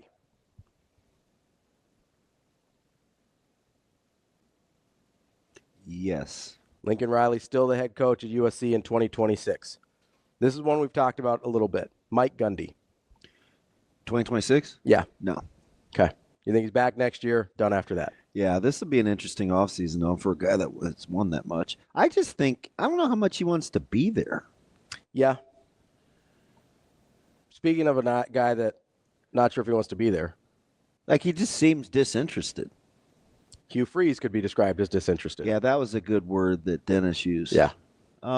Is Hugh Freeze at Auburn heading into 2026? No. I don't think so either. I wouldn't be shocked if they let Hugh Freeze go this year. Such a hard job. It's a really hard job. And especially, that might be one of the places. I know the expectations at Nebraska are high. But just are totally out of kilter. Yeah, the expectations versus the reality of that situation at Auburn, that to me is one of the most toxic jobs in the country because of that. That's in the A&M discussion. 100%. Yeah. I even think, like, Ole Miss a little bit. I don't think their expectations are quite as high. And I think it's a little bit better job because you're not dealing with an in-state monster like those other two guys are. But I do think there's a little too big for their britches at Ole Miss as well. Brent Venables. Is he the Oklahoma coach in 2026? Yes. Yes, he is. Last one. We've talked about this guy a little bit. Brian Kelly. Is he the LSU head coach a year from today? No. Retiring or fired? Oh, I don't know. Because that's a guy that has gotten a little weird as of late as well. I think his roster is going to get pillaged. Yeah. I think he's going to be upset. I think Lincoln Riley's roster is going to get pillaged too. I don't know, man. People like Lincoln, and his team does. Yeah. But they did not. That was a strange response to a game that I thought they were in. Yeah. For a little while. With Notre Dame? Yeah. Yeah, I mean, it's 28-28, right? Or, yeah, I think so, right? I don't think they tie it at 28. I know it's 28-21. 28-21. You're right. 28-21. I don't know if they tied it. Right? Yeah. So. Because after that, Notre Dame hit the X button. That's right. But that's a game they're in against a team that has everything to play for in Notre Dame. Woody Marks hurt. I mean, he's really, really good. Gosh, he's fantastic. That's a tough spot, though. And if they struggle at all next year, it's going to be really hard to, if you're Lincoln Riley, if you're USC. Now, I know the number's enormous for Lincoln in terms of getting rid of him. But that's a really tough spot to be like, okay, this guy's regressed 4 years in a row now. And he's in a conference we're not sure he can hack it in. Like, that's tough. It's a good coaching conference. It's a really good coaching conference. It's a guy that hasn't typically been built to play this type of football. Like, he's one that I'm really, really interested in. Because he's kind of like Ryan Day, where he's just won a ton. But then you look at him and you're like, I kind of get it if they want to move on. I would get it if I said this last week. If Ryan Day doesn't win a national championship, I can see them moving on. Now, the timing of it's weird because now what he can't do, now if they lose in the first round, all bets are off, right? He can't lose in the first round. I just sit there and I go, okay, the timing of it becomes weird if he makes it past that, right? In terms of who you're looking for, unless you're looking for a guy that's not in like the cycle this year and you can just go pluck a guy from wherever you want. That becomes super interesting to me. Is do you have to hold on to him? Kind of like the Luke Fickell situation where he likely would have been the Notre Dame head coach had Cincinnati not been in the playoff, and they just didn't want to wait on him. Yeah, do you believe that? I 100% believe that. I believe that's 100% accurate. Now, they maybe ended up on the better side of it with Marcus Freeman because I like Marcus Freeman a lot. So do you remember being in the press box after Northern Illinois? Mm-hmm. And I was like, I can't believe that Hammond is going to cost Freeman his job. Yeah. He bounced back from that. He's doing okay. It's like, yeah, what? That's a guy. Pardon? I really, really like Marcus Freeman. Now, he's got to figure out how to get a quarterback outside of these one-year transfers probably. You probably need to be he's got one on his roster that's probably not sticking around. You probably need to be need to be able to recruit and develop a guy. So that's going to be interesting to see. And as Dennis Dodd said, they probably need to get a little bit more athletic outside the numbers. But, I mean, how athletic would you say Michigan was outside the numbers last year? Well, I mean, one guy's playing in the league, Roman Wilson. He's a good wide receiver, but you don't look at him as like a freak, do you? Like, that's not a guy that I look at like an Ohio freaks State. Like, I mean, there are lots of guys that are really good that are freaks. Yeah. They weren't elite. They weren't like they were good. They weren't even Washington. No, but Washington was better outside the numbers. But they were good. Yeah, I watched. So there's something about. I wanted to go back and watch it because there are little parts of Ohio State, Michigan that were a blur early because the game started before I wanted it to. Mm-hmm.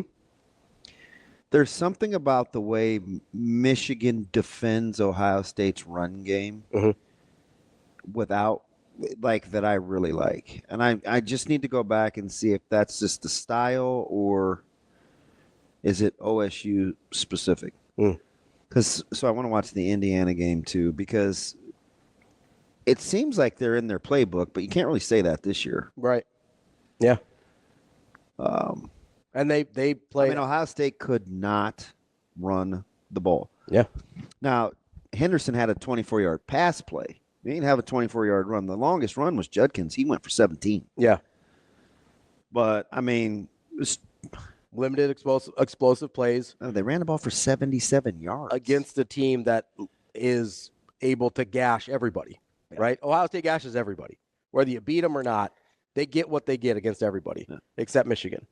Kind of the same thing with Indiana. Even though Michigan lost that game, that's probably the best Indiana's been defended all year. Yeah.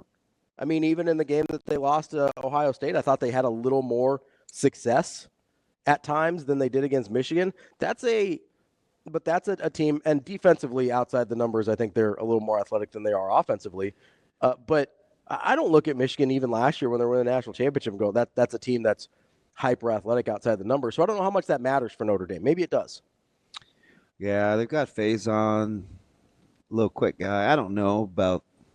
I mean, Love is sensational. Yeah, and if you kind of stick within Riley Leonard's strengths, I think he can be really good and effective. So who? Let me ask you the other way. Yeah.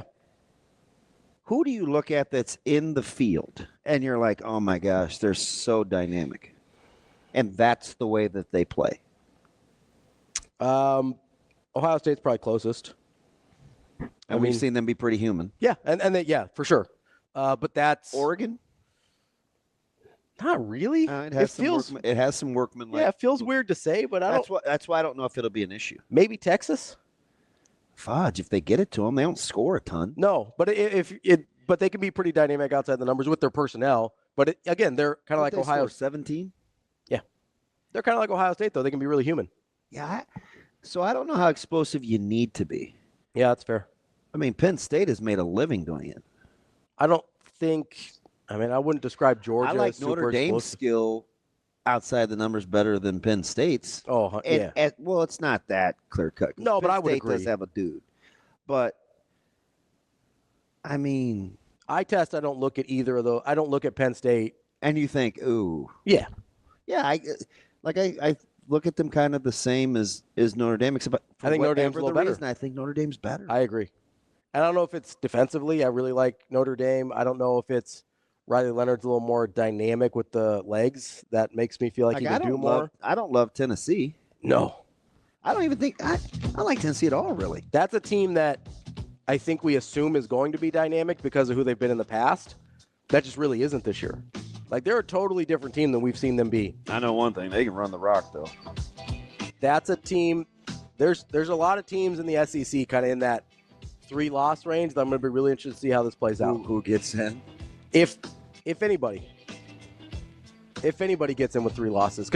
Don't look now. Georgia will have 3 losses if they lose to Texas. Oh, I know. What do you do with the 3-loss Georgia team? I don't know. We'll discuss that, I'm sure, throughout the week. That's Bet On It, brought to you by Warhorse Sportsbook. We'll wrap up the show. Coming up next.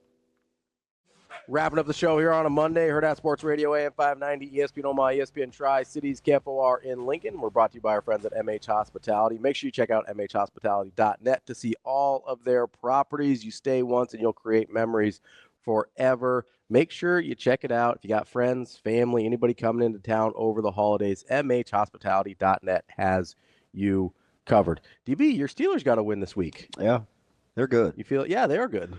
It's good football. Mike Tomlin might be a good football coach. Yeah. The jury's out still, but. Hey, yeah.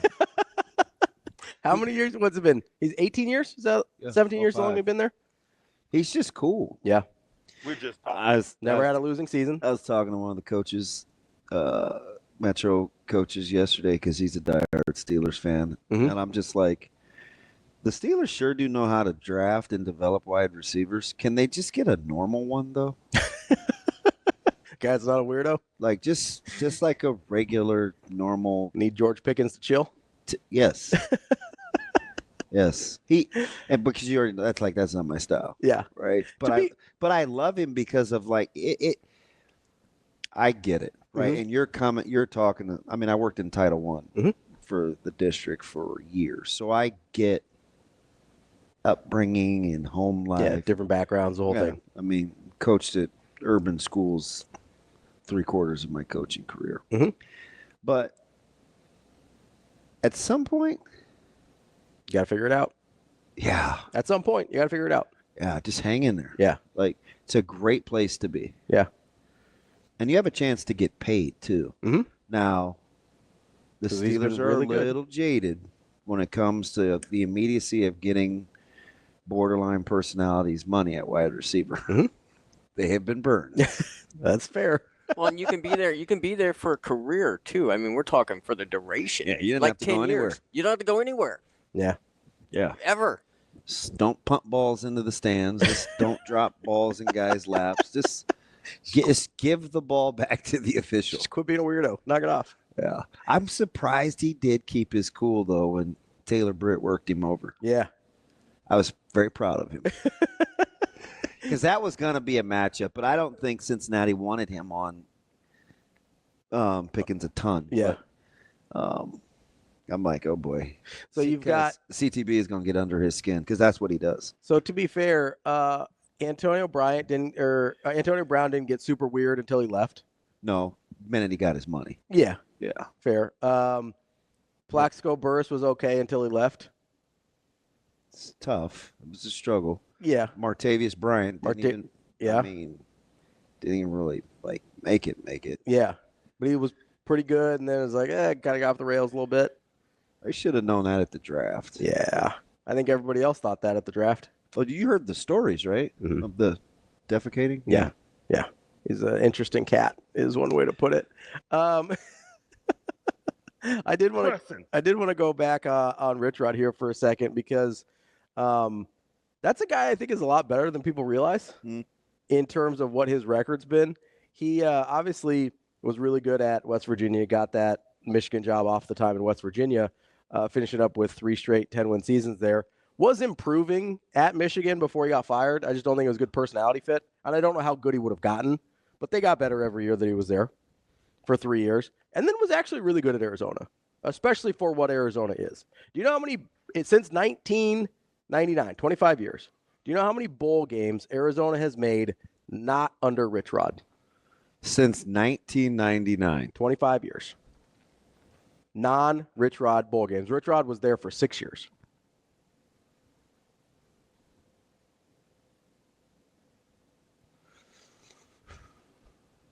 So in 19 years without Rich Rod. Yeah.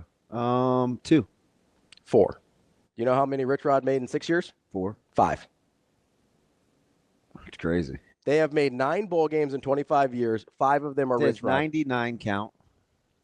Yes. Yeah. 99 is in there. I should have not, but I still would have been one short. That is your Arizona Wildcats recent college football history. You like Rich Rod? I think he's pretty good. Yeah. Now I will say, and I know Dennis likes Rich Rod, and so he brought him up.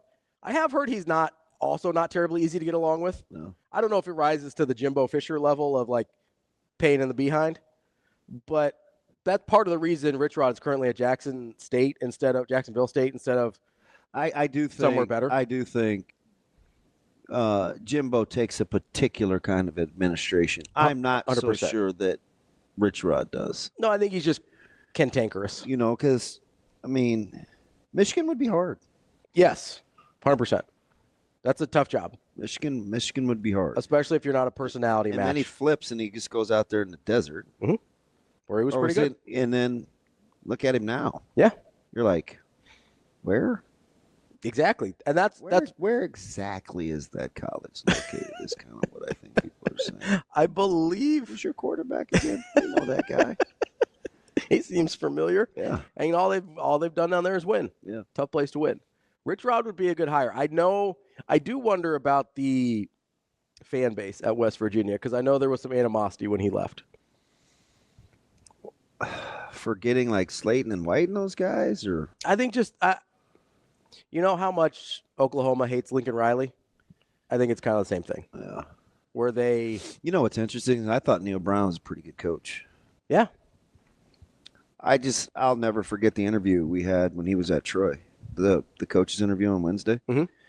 And I swear to goodness, asked my then partner at the time. When I got off the call, I texted him later, and I was like, "Shoot, man, Nebraska may be in trouble." And I didn't know they were going to be playing a 33rd. Be on their 33rd quarterback. Yeah. This dude knew every play. Yeah. He just was like sequentially walking through, hey, when they do this, we were thinking, we rep it. Can we work? They need to name another series of pet plays, and they name another. And I was just like, this guy's on it. Most coaches didn't talk like that. Yeah. Stu was on it. Still pretty young. Yeah. 44, I think now. I think he's better. I think he's pretty good. Yeah, I just didn't quite win enough at West Virginia. Think that's a tough job. West Virginia? Yeah. Yeah, I agree. Harder job, or that's not as good of a job as North Carolina, right? I know you're not as high as North Carolina as I am. Better job. West Virginia, North Carolina. North Carolina's a better job. Yeah. North Carolina's a better job. Worse than both of those, Purdue, right? That's the worst job? Yeah. Yeah. What do you do with you got it? Do you so is it I should probably do some homework. What's that? Like guys that seemingly do really good jobs in one sport as athletic directors, but not the other. Oh, yeah. There's probably some correlation there. A lot of guys have kind of although he did get it right with Braum, but he hasn't had nary a misstep in hoops. Yeah. Although, I mean, it's, you just have Painter there and you're good to go. It makes it a little easier. That's a fair point. But I almost think Purdue needs to go service academy style on their coaches. Just do something different. Yeah, just be different. Because if you're Purdue, are you ever going to compete in the Big Ten doing what everybody else does, or trying to do what everybody else does? I don't think so.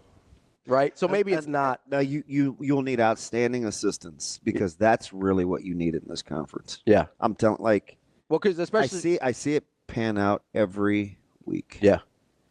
Just if you have a deficiency somewhere, they'll find it. Yeah, and you watch so much stuff, it's like, oh, that's kind of new. Mm-hmm. Oh, I haven't really seen anybody do that before. Seen that. Yeah, and like, oh, that's kind of new. Well, especially if you're not going to get super high end talent, you have to have the assistants that can develop the guys that you get. Let me ask you something. Yeah, who's coach of the year? Is it Dillingham? Is it Campbell? Is it Sanders? You can make an argument for. It's probably Cignetti, right? Nationally. I just dummy mistakenly did not say Cignetti. It probably has to be. Do you think? I think so. They were just such a national storyline for so much of the year. Yeah, I can't believe I left him off. Duh. But if you want to go outside of Cignetti, I think it's. So you think Cignetti just slam dunk? Yeah, I think so. Yeah. He took Indiana to the playoff. I mean, that's it. Now you can make the same. 10-0. You can make the same argument with Dillingham and Campbell and at Arizona State, Iowa State. I thought down the stretch, and I'm with you. Yeah. See, I thought down the stretch, people kind of knocked them. The shine came off a little for the schedule. Yeah. Even though, kind of like Nebraska's schedule, turned out to be a lot better than people thought. Yeah, it was tougher than I thought for sure. I think there's enough momentum and just admiration. That's a heck of a. It's a great. But there's a lot of really good jobs that were done this year. I mean, you know how I feel about Dion, but that's an incredible job they did this year. It's unbelievable. I didn't think he could do it. Kenny Dillingham, that's a program, and I know you felt like some people were a little higher on Arizona State than others, but they were picked, 17th in that conference, 16th, whatever the number was. I didn't think they would be this for sure. I thought they could be better. I like Kenny Dillingham. And then I guess I'm just not surprised by Matt Campbell. Maybe surprised at the 10 wins and a chance to be in the playoff. But I've always thought Matt Campbell was a good coach. Always. Even when they're not winning a ton of games. Like, that guy's a good coach and a really hard job. Iowa State's a really hard job. If Iowa State wins and they're in the college football playoffs and the state of Iowa, that would be incredible. That might be, I mean, Iowa State making a playoff might be as good of a coaching job as anybody's ever done. That job is so hard. I mean, I just kind of allowing myself to go there for a sec. Think about that. Iowa State in a college football playoff. I know. It doesn't even sound right. It really doesn't. I am. I mean, it sounds less right than Iowa in a college football playoff, doesn't it? Like, I could find myself in a world. It's like, yeah, Iowa wins 10 games. How Iowa does, they make a playoff. Is there ever a world where you're like, yeah, Iowa State in the playoff? Crazy time. That's DB. I'm Ravi Lulla. We'll be back tomorrow. More Hurrdat Sports Radio.